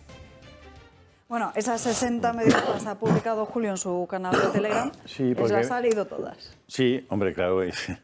Es que hay que leérselo, es decir, si no, ¿de qué opinamos? No, me ha parecido bien, mal, tal. No, vamos a ver. Yo creo que la presentación que ha hecho desde un punto de vista institucional me parece impecable. Las cosas como son, está muy bien presentado. Muy pensada. Se ha ido allí a donde la Pepa, San Felipe Neri, ¿no? al oratorio de San Felipe Neri en Cádiz para darle todavía más solemnidad, y eso me parece muy bien, porque además se echa de menos en política la solemnidad. O sea, ya vale de tipos en no sé qué ropa, vaqueros, zapatillas y tal, para... No, oiga, no. Mire, miren ustedes al Congreso norteamericano, pues verán cómo la gente cuida las cosas, cuida las formas. ¿Para qué? Pues para darle una solemnidad a lo que está haciendo y que se vea que está representando a muchas personas y que está diciendo algo que es importante, ¿no? Yo las medidas, a mí no tengo ningún pero a ninguna de las medidas. Me parece que hay cosas que son bastante obvias, ojalá se puedan hacer. Habla, por ejemplo, de algo que aquí nos hemos quejado muchas veces, que es excluir la posibilidad de introducir las enmiendas intrusas. Por ejemplo. Es uno de esos instrumentos que ha utilizado sistemáticamente Pedro Sánchez para saltarse todo a la torera. Pero eso ya lo prohíbe el Constitucional, ¿eh? Sí, pero en la práctica habrá que hacer algo. Pues sí, la jurisprudencia del Tribunal Constitucional está en esa línea. De hecho, eso es lo que hizo hace Entonces, ¿qué va a 15 hacer días. Feijóo? Si eso ya está en la jurisprudencia del Constitucional, ¿qué es lo que pretende hacer Feijóo? No sé lo que pretende hacer, pero él habla específicamente de modificar los reglamentos de las Cortes. Y el Senado, Congreso y Senado. Claro, si lo modificas, pues ya está. Que llevan como unos 30 años hablando que se modificarán y nunca se modifican, porque el que quiere modificarlos es el que no gana, y cuando gana no quiere modificarlos. Claro, ese es el problema. Es decir, que si alguien seriamente y de forma transparente se compromete a eso, a mí me parece estupendo. La regulación de los lobbies, lo que llaman la huella legislativa, también me parece que es una buena medida. El tema de que gobierne el que tenga mayor número de votos. Eso es peligroso. Pues no lo sé. O sea, es una propuesta que desde luego habrá que considerar cuando se produzcan situaciones en las que prácticamente es imposible el gobierno, ¿no? Es decir, que... Porque además solo habla del tema municipal. Claro, habla del tema municipal. Él ha hecho la propuesta ya públicamente al PSOE, le ha dicho, oiga, ¿se comprometen ustedes a que gobierne el que más diputados tenga? Sí, pero ahí no lo ha puesto. No. Ahí solo pone municipal. Sí, no, pero y es curioso, y la pregunta sería, ¿por qué el PP dice eso en el tema municipal cuando las ciudades importantes que tiene, las tiene gracias a apoyos? Pero también lo ha dicho en alguna declaración, la lista más votada. Entonces, desconcierta un poco que empiece por lo municipal. A mí me han dicho que no se ha atrevido a poner las autonómicas, ¿sí?, porque algunos presidentes de autonomía le morderían todo lo mordible, porque están en la raya de poder... Pero que lo ha decir, dicho, todos los que han necesitado a Vox... a nivel nacional, que yo he visto una declaración sí, de pero Feijóo. escrito no está. Bueno, escrito no está, pero lo ha dicho, ahí está en la hemeroteca. Pero no está escrito. El compromiso escrito no está. Se compromete a que gobierne la lista más votada en las elecciones generales. Pero cuando lo ha escrito no lo ha puesto. Usted me está criticando de que yo voy a acabar en los brazos de Vox y no sé qué. Pues nada, usted no quiere que yo acabe en los brazos de Vox. Pues muy bien, acépteme usted que el que tenga más diputados gobierna y me facilita el gobierno. Yo siempre he dicho lo mismo.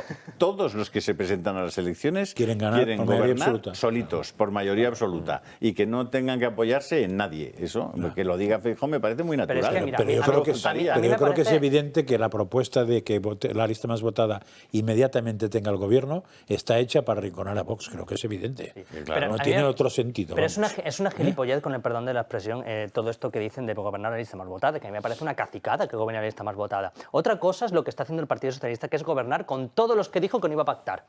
Eso es distinto, por eso es un gobierno ilegítimo. Pero el que un gobierno pacte con sus socios ideológicos, aunque no gane las elecciones, eso es completamente legítimo. Bueno, es que a mí imponer... Democrático, legítimo y legal. Por supuesto.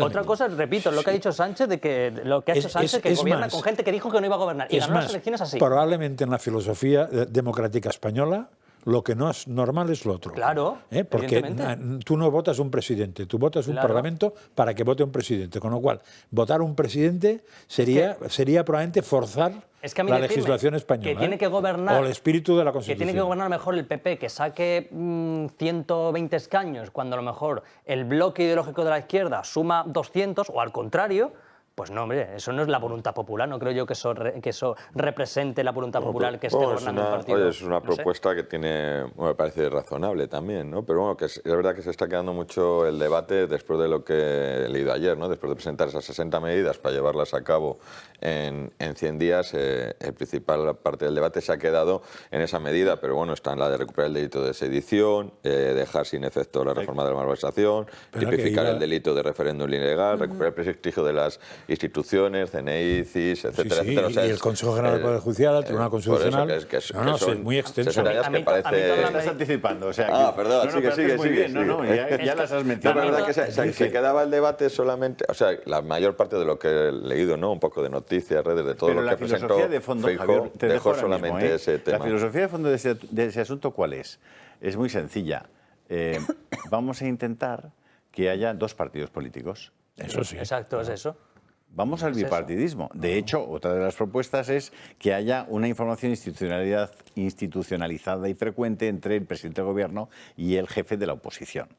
¿Por qué? Porque la tesis es, oiga, si volvemos al bipartidismo, vamos a evitar que los extremos tengan algo que decir en el gobierno de la nación. Sí, pero eso es mentira, ¿eh? No. En la historia, los extremos se han llamado PNV y CIU. Siempre. Con lo cual siempre hay extremos. Siempre. Lo que no serán ideológicos. Es que, claro. Hombre, sí mentira, son ideológicos Sí, también. pero ideológicos en el sentido Ahora de más que nunca. derecha e izquierda no son eso. Son otra ideología, con lo cual eso es mentira. Eso es lo que se está obviando en este tema. Pero yo lo único que estoy leyendo lo que las propuestas. Yo me las leí casi todas. Y en la propuesta lo que hay en el fondo es decir, oiga, pues vamos al bipartidismo, porque si no vamos a estar en manos de unos tíos locos que son los que van a marcar la agenda política y tal, como le ha pasado al PSOE con Podemos y con tal. Pero sabemos que eso es imposible. Claro, sabemos que es imposible porque a quien se vota en este país es a los diputados. Y son los diputados los que eligen, por tanto, lo más democrático, evidentemente, al final resulta ser siempre cuántos diputados consigue usted, que es lo que ha hecho Sánchez. El problema de Sánchez es que mintió. Claro, eso que es decir, decíais, que obtuvo los diputados y los votos diciendo lo contrario de lo que luego hizo. Y eso le deslegitima para hacerlo. Pero bueno, esa es la propuesta. Y no solamente que mintió, sino que ha cogido algunos que la gente en España no está dispuesto a que sean útiles, que son fundamentalmente los de HB o Bildu. Hay una concreción que a mí me ha gustado mucho y que me parece perfecta, que es evitar la celebración de los viajes institucionales del presidente del gobierno que no puedan convertirse en actos partidistas, en que haya una transparencia absoluta en la utilización de los recursos, muy específicamente. Claro, es que aquí estamos viendo todos los días cómo aquí todo el mundo se coge un Falcon para irse a Pontevedra o para irse a Soria. Y un Puma, un helicóptero que gasta no sé cuántos, con la movilización de casi un ejército de personas que se tienen que desplazar también por diversas formas, con unos costes brutales de lo que es el gobierno del país, ¿no? Entonces dices, bueno, hay una propuesta muy concreta de decir, oiga, transparencia y austeridad como criterios. No siga usted moviéndose con 55 personas cada vez que va a Burgos. Es decir, que es algo que no tiene absolutamente ningún sentido. Sí, el problema de eso es si son viables. O sea, yo me las leí casi todas. Me pareció que no había ninguna salvajada, ninguna locura, ninguna tontería. Me pareció lo más chocante, lo más discutible sería lo del tema municipal y la elección de la lista más votada. Eso me parece más que discutible, pero es opinable. Y de hecho, cíclicamente, tanto el PSOE como el PP, cuando no han gobernado y lo han visto negro, siempre lo han propuesto. Sí. Después, cuando les ha tocado, ya no lo han querido. El PP en 2019 no lo propuso. Lo propuso en el 15, lo propuso ahora. O sea, en el 19 se cayó. Pero el resto me parecen todas muy sensatas. El tema de los organismos reguladores clama al cielo. Eso está muy bien planteado. Pero todo eso suena a las típicas medidas que propones cuando no mandas en el gobierno. Que en el momento que mandas, se supone que eso es lo peligroso de eso, ¿eh? A ver, todo esto que está poniendo es para coartar a que el gobierno no pueda hacer de las suyas, para entendernos. Correcto. Con lo cual, el gobierno que está en gobierno quiere hacer de las suyas, o sea que no le interesan nada. Entonces, le interesan al que no está haciendo las suyas porque no está en el gobierno. Cuando llega al gobierno, él mismo se va a poner las manillas. O sea, el que va a llegar va a ser el que va, sin que el otro apoye, va a aceptar eso. En estos temas de gestión, Feijóo se lo cree. Puede ser. Pero si el otro no, si el otro no lo firma, pero si el otro no lo firma, no vas a ser tú que lo haga, que entonces te estás enmanilando tú, por decirlo así, o en como se llame, porque enmanilar es catalán, ¿no? Esposando. Esposando, ¿eh? Entonces, no vas a ser tú. Entonces, claro, también es verdad que eso, no sé dice que en 100 días, pero en 100 días no se resuelve, porque son leyes. Entonces, igual esta es una legislatura para aprobarlo. ¿Lo va a aprobar el otro que puede ser que gane después? Por aquí, te vi. Entonces, pensar que el Senado y el Congreso llevan discutiendo el cambio de estructura interna con lo que todo el mundo tiene claro que tiene que ocurrir, porque están absolutamente de acuerdo, desde la segunda legislatura casi. Sí, y no han avanzado un puñetero gramo, ¿eh? Y han llegado a tener, como el Consejo de Poder Judicial, casi todo firmado. Pero el que manda, el que tiene el poder en aquel momento, no lo firma. Dice, ya lo firmaré cuando no lo tenga. Y el otro dice, entonces se lo firmará tu tía, yo no. Y así llevamos 40 años. Los organismos reguladores evidentemente tienen que sufrir una modificación en la elección de quien los va a ocupar, claro, porque es básica la figura de esas personas para que haya efectivamente una libertad real, una libertad en los mercados, una libertad para defendernos de los monopolios y de los oligopolios, y eso es importantísimo. La regulación que propone el Centro Nacional de Inteligencia también es muy razonable, y luego hablan del establecimiento de un mercado único, y ahí es donde los que han asesorado a Alberto Núñez Feijóo deberían concretar mucho más, porque o reformas muchas de las cosas del tema comunidades autónomas y sus competencias, pues no vas a poder tener un mercado único en la vida. De entrada no tienes un mercado único del castellano. O sea, eso para empezar a hablar, que es el primer mercado único que deberíamos tener, es que todos pudieran estudiar en español en este país, ¿no? Y sus hijos, ¿no? Pero claro, el mercado único, con el nivel de competencias que tienen los estatutos de las iglesias, o sea, va a ser un tema de cumplimiento más que complejo. Y sabéis que eso es lo que no se entiende nada desde fuera, ¿eh? O sea, hay cosas que desde fuera se entienden, desde Alemania y tal. Lo del mercado único no entiende nadie. Claro. Y lo sé por ejemplos concretos de empresas que, como las multinacionales no tienen la sede de la central en Madrid ni en Barcelona, sino que la tienen en Estocolmo, en donde sea, cuando tienen algún problema de legislación autonómica, los propios presidentes de la sucursal ibérica de ese tema intentan no decirlo.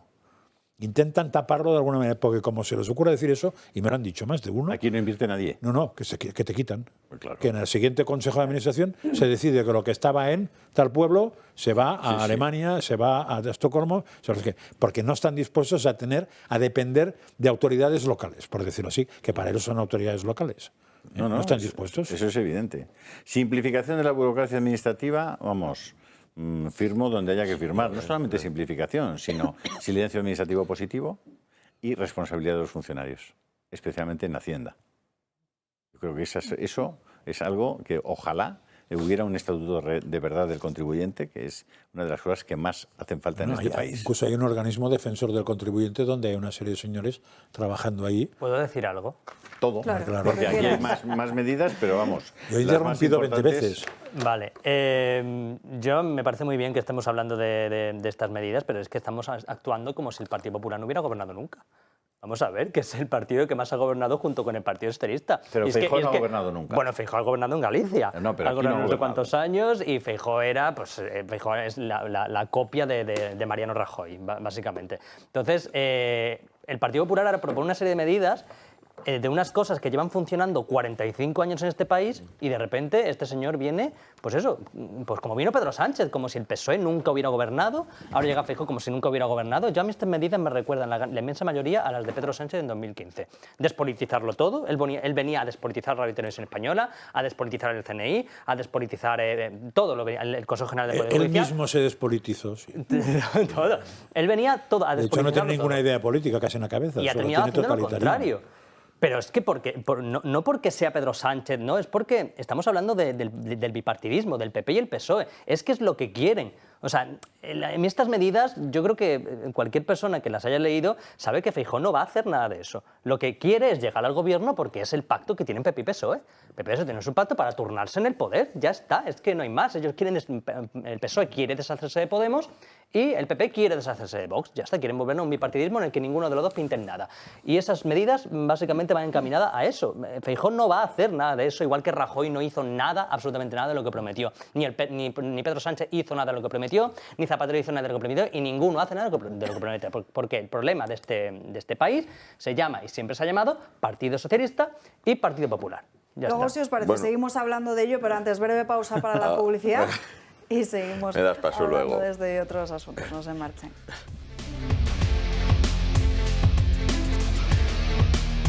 Ya estamos de vuelta en Dando Caña, pasan 5 minutos de la 1:30, recta final del programa, y saludamos ahora en nuestra mesa a María O'Donnell, autora del libro Abbey Rose. Muy buenas tardes ya. Hola, buenas tardes, Alba.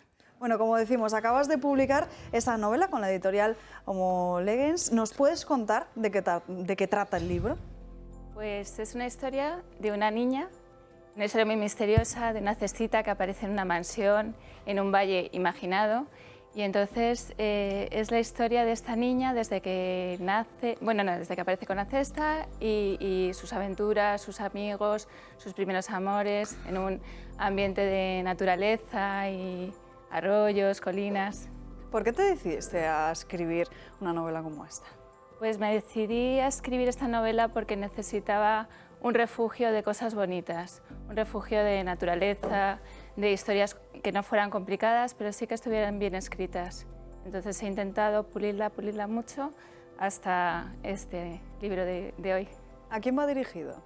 Pues en teoría está dirigido a un público juvenil, pero yo animo a cualquiera que la lea, porque ese puede ser el típico libro que puedes dejar en una mesa y que coge un niño y no hay nada raro, no hay nada feo, es una historia muy fácil, pero muy bonita, según...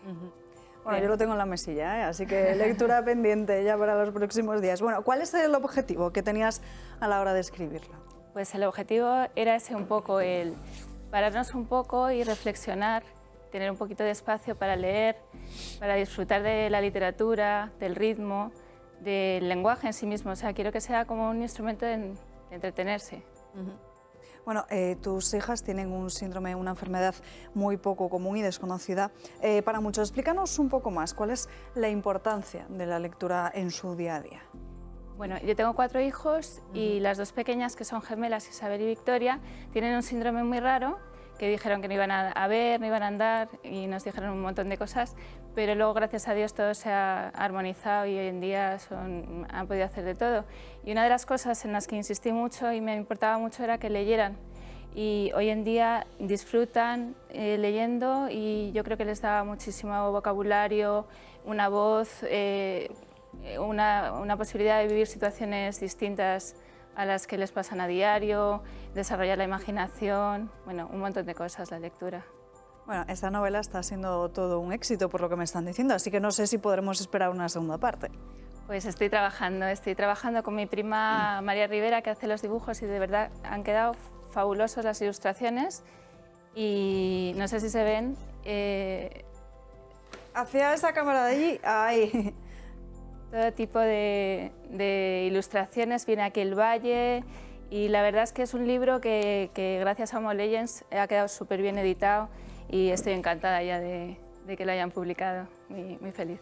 Pues les recomendamos a todos nuestros espectadores a que se hagan con esta novela cuanto antes en esa página web que les hemos dejado durante estos últimos minutos. María, muchísimas gracias por estar aquí hoy con nosotros. Muchísimas gracias. Vamos a hablar de otro asunto y ya le permito a Javier Puente que responda a Isaac Parejo sobre lo que han hecho o no han hecho los gobiernos del Partido Popular. Pero antes, mostrarles cómo pretende el Gobierno cambiar la ley Mordaza, porque lo que permitiría, con el cambio de esa norma, es que se produzcan más rodea el Congreso como el que vivimos alentado por muchos dirigentes de Podemos. Las imágenes del 2013 de aquella insólita manifestación denominada Rodea el Congreso no se olvidan. Se trató de una protesta ilegal en contra del gobierno de Mariano Rajoy, apoyada por Unidas Podemos, pero no por el PSOE, que se mostró en contra de que una manifestación ilegal se acercase al Parlamento. Ahora, con sus socios de gobierno, Unidas Podemos, Esquerra y Bildu, la historia es distinta.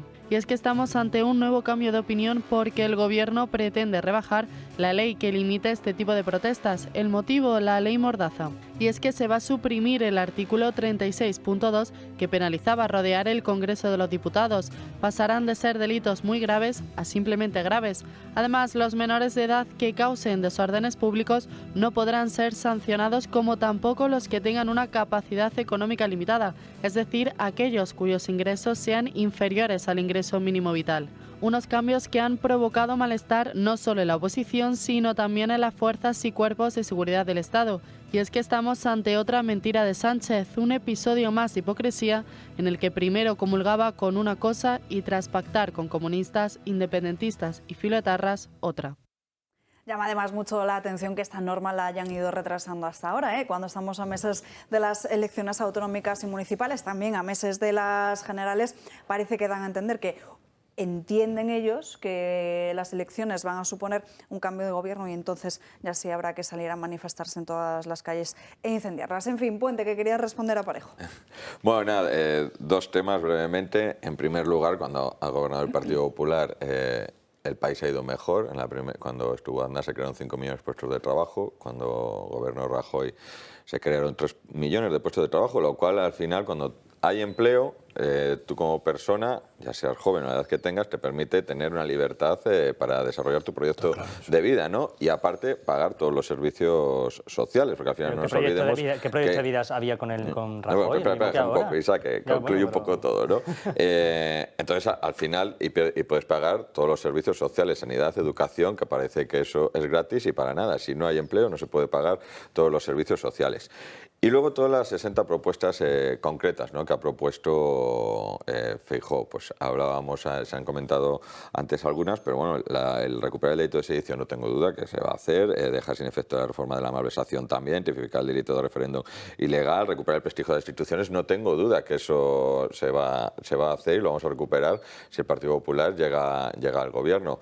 Más allá de, como digo, temas plan industrial, planes económicos, desarrollo de turismo, internacionalización. Cuando estuvimos gobernando, además es un tema que me tocó a mí, ¿no?, el tema de internacionalización y el tema de transformación digital. Hicimos una ley de telecomunicaciones con el gobierno de Mariano Rajoy que permitía el despliegue de fibra óptica y ahora somos líderes en Europa de despliegue de fibra óptica, que nos ha permitido que con la pandemia todo lo que ha sido teletrabajo, comunicaciones electrónicas y demás hayan tenido o hayamos funcionado bien como país al final, después de todo lo que ha pasado, ¿no? O sea que hay muchas medidas que igual no salen a la palestra, que no son debate político, pero que sí que se han hecho y que permiten que seamos o que el país vaya avanzando.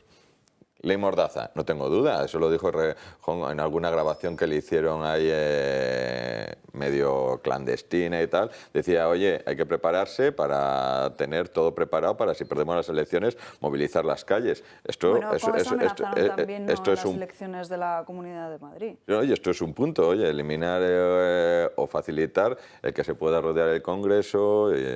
Pues eso está claro que piensan, oye, si perdemos, vamos a dejar todo perfectamente preparado para salir a las calles y montar ruido.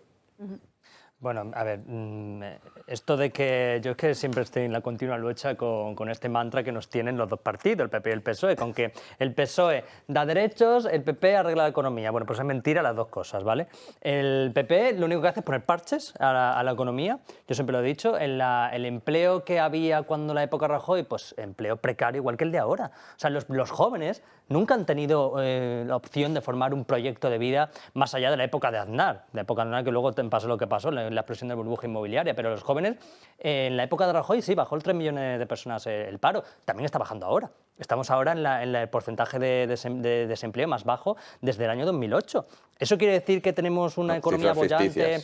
Bueno, sí, ficticia. Fijos discontinuos, los fijos discontinuos, bueno, y en la época de Rajoy eran los temporales. Sé que me da igual, los dos es lo mismo. Pero es que si nos vamos a las cifras, pues mira, también te puedo decir que el salario mediano de hoy es más alto que el de la época de Rajoy. ¿Eso quiere decir que el empleo va mejor, que los jóvenes, que la gente tiene más dinero? No, porque sigue siendo empleo precario, porque en un país en el que el salario medio creo que son 24.000 o 25.000 euros anuales, en un país en el que en la principal ciudad de España te cuesta un alquiler 900 o 1.000 euros, vivir solo, pues no se puede decir que la economía vaya mejor, ni en la época de Rajoy, ni en la época de Zapatero. Aquí ha habido un turnismo político en el que bueno, nos enturnaba para ver quién nos arruinaba más.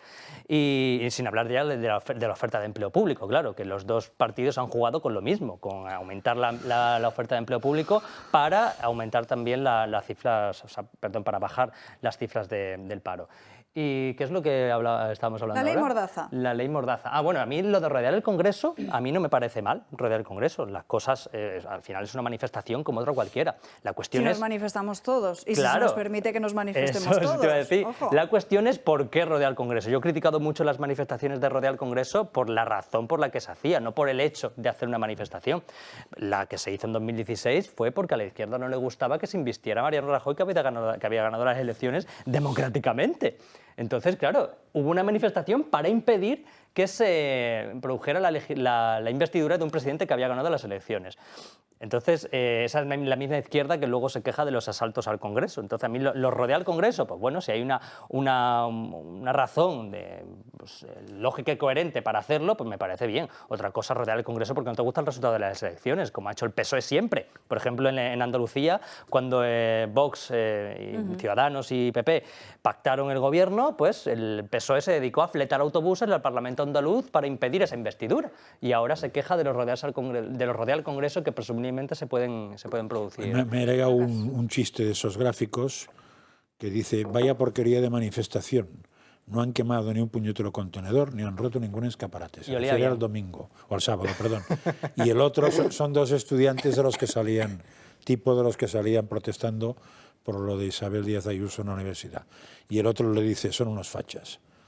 Pues eso, y añadiría lo que has dicho tú, que se puede manifestar uno donde quiera, siempre que el objetivo lo sabrán poner. Cuando el objetivo es malicioso, pues ellos sabrán lo que hacen, pero sobre todo siguiendo unas mínimas reglas de comportamiento, que es, por ejemplo, no quemar contenedores, el problema es que hemos normalizado... no excretar en la calle, no mearse encima de las botas de los policías, no escupir a la policía, ese tipo de cosas. Si no se hace eso, a mí que se manifieste el que quiera donde quiera, no molestar a la gente, Pero porque hemos normalizado que la violencia venga de la izquierda. Lo hemos normalizado siempre. Cuando la izquierda hace una manifestación y la lía en las calles, quema contenedores, destroza mobiliario urbano, hemos normalizado que tengan que ser así las manifestaciones de la izquierda. Porque ¿alguien recuerda una manifestación de derechas que haya pasado eso? En el País Vasco que hacían eso, cuando tuvieron los padres que pagar los contenedores, se acabó eso y se llamó Kale Borroka. O sea que no nos engañemos. Eso depende de cuando tiene precio o tiene coste o no lo tiene. Bueno, hoy es 24 de enero y muchas personas cobran hoy su pensión.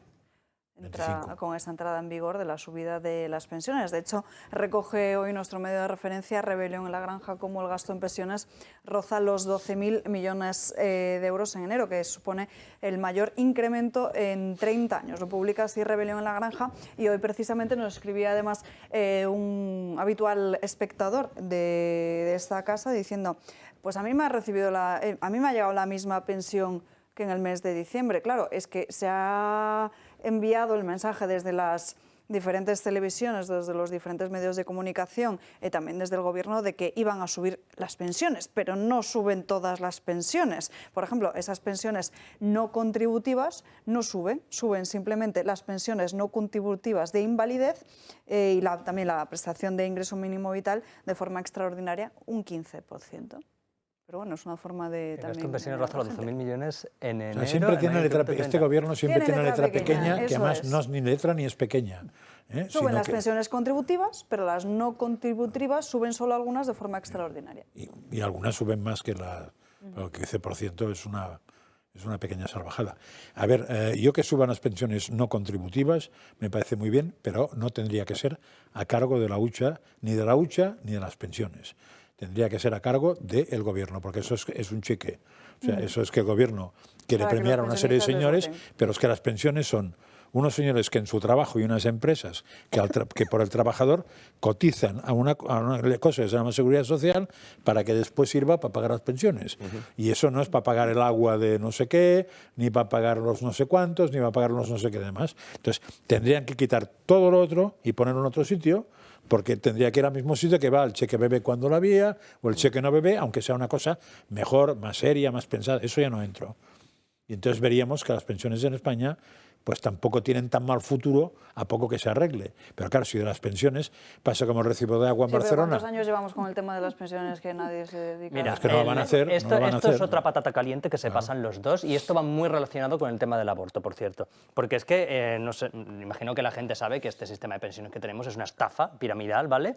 Que hay mucha gente que piensa que uno cotiza cuando trabaja para pagar su propia pensión, y no es así. O sea, la gente los políticos no explican realmente cómo funciona el sistema de pensiones, y es que el sistema de pensiones es que los jubilados, la pensión que cobran los jubilados se está pagando con los que estamos trabajando ahora, y los que estamos trabajando ahora nos tienen que pagar la pensión gente que no ha nacido todavía, ¿vale? Entonces yo no sé qué esperan la gente que defiende este sistema, quién nos va a pagar las pensiones. Eso no tendría por qué fallar si naciera más gente. Exacto, por eso digo que está relacionado con el tema del aborto. Si hubiera unas políticas de natalidad, hombre, claro, coherentes y lógicas, como por ejemplo la que está haciendo Castilla y León, que bueno, eso es una migajita, no vale para nada. Pero bueno, si al final hubiera una política de Estado que se dedicara a fomentar la natalidad, pues igual este sistema o este sistema de pensiones sería sostenible. Claro, si vamos al sistema clásico, digo clásico porque ahora ya me he perdido y no me interesa nada estar actualizado, una pareja, para dejar en herencia las pensiones, tendría que tener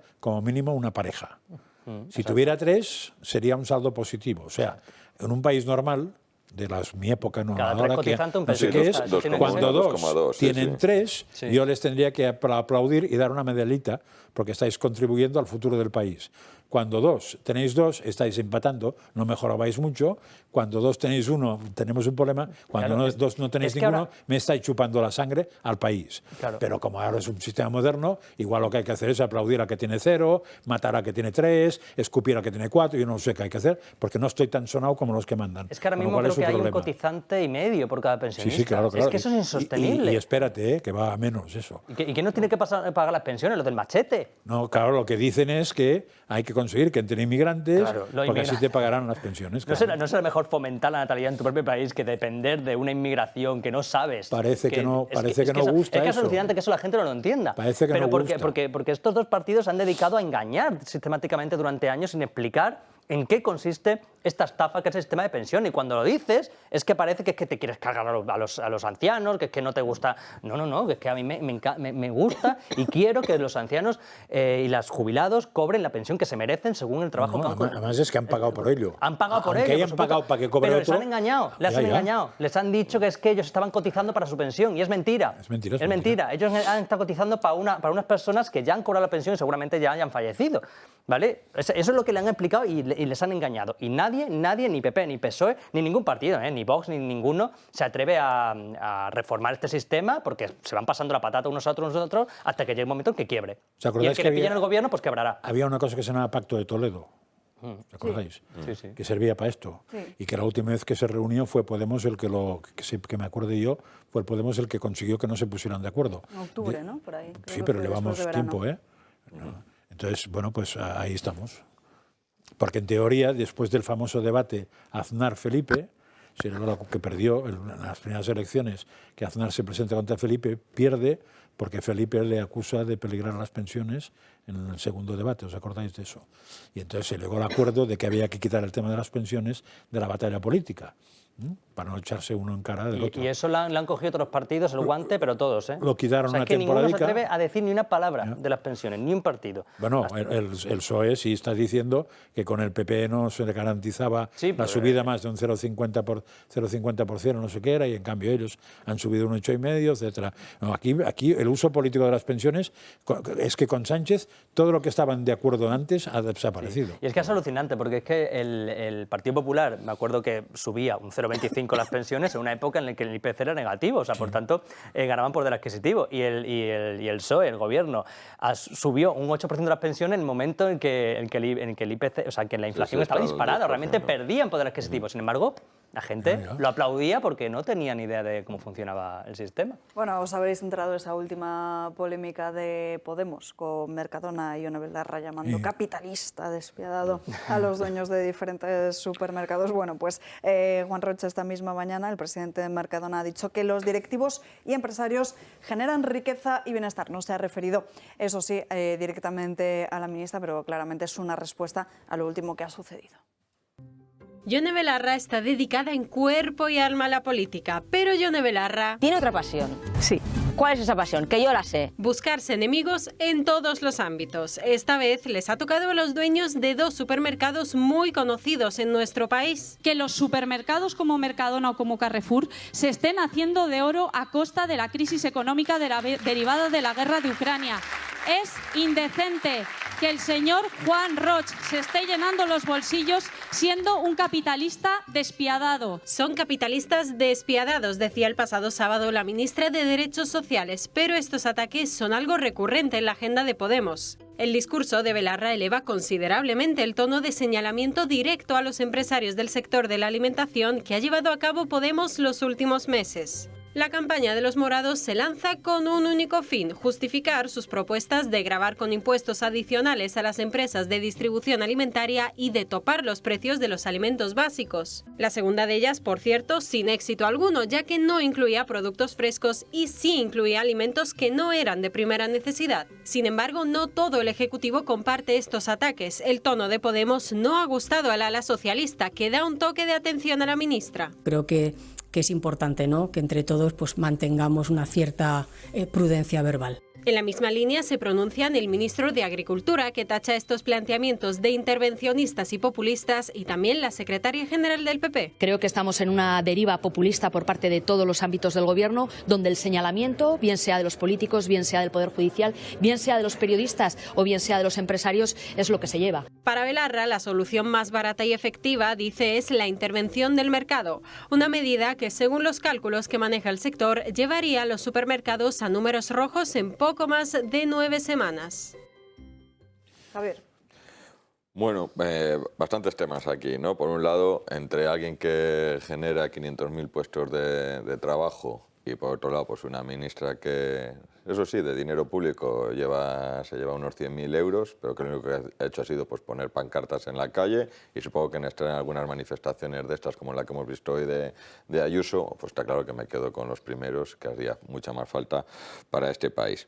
Y frente a la subida de precios, pues vemos que al final lo que tiene este gobierno lo que hace es pues, subir en demagogia. O sea, tenemos que el azúcar el 50%, la gasolina ha subido el 17%, el gasóleo ha subido el 15%, y así todos los productos, ¿no?, de la cesta de la compra, que creo que hay una media del 15,7% de subida de precios, y lo que pretenden es fijar un tope de precios. Y eso ya hemos visto a lo que ha llevado en todos los países donde se ha puesto en práctica, ¿no? Dígase Cuba, dígase Venezuela, un país súper rico y que está bueno, pues ahora pasando hambre y que no tiene ni el petróleo de lo que suministra, y es reírse de los ciudadanos, no tomar esas medidas, porque o sea, vamos a hablar de veíamos antes ahí, los invernaderos y demás, pues si a un productor le supone 3 euros el llevar los tomates hasta el supermercado y le topan el precio a 2 euros, pues lógicamente cualquier productor, te digo ganadero, te digo cualquiera que produzca galletas, si tiene que venderlo por debajo del coste, al final lo que va a hacer, oye,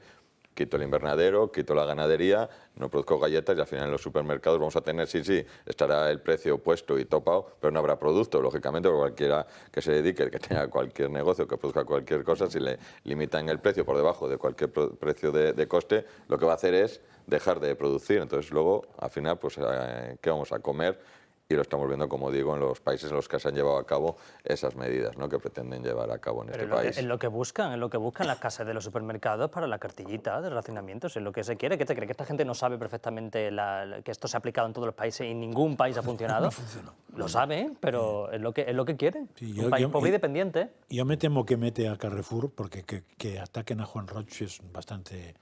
No, a mí no me sorprende. Pero creo que mete Carrefour porque Carrefour llegó a un acuerdo con Yolanda Díaz y es una manera de pegarle un viaje, uno más, ¿Estás conmigo? a Yolanda Díaz. Es decir, te has apuntado a la otra, pues ahora vas a salir tú aquí.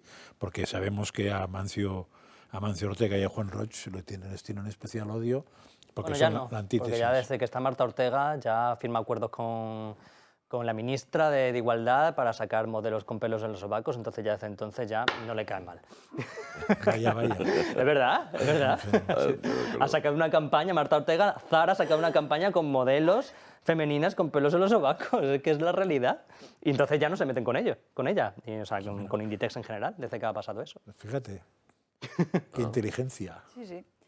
En fin, nos queda nada, menos de un minuto, así que hasta aquí hemos llegado por hoy. Muchísimas gracias a todos por acompañarnos a lo largo de esta mañana en Dando Caña. Les recuerdo el canal de Telegram de Julio Ariza para seguir pendiente de las noticias que publica a diario. Julio Ariza, El Toro, Rebelión en la Granja, y ya esta tarde la redacción abierta con Xavier Orcajo. Les veo mañana aquí a las 12 puntual en Dando Caña. Que tengan un feliz día.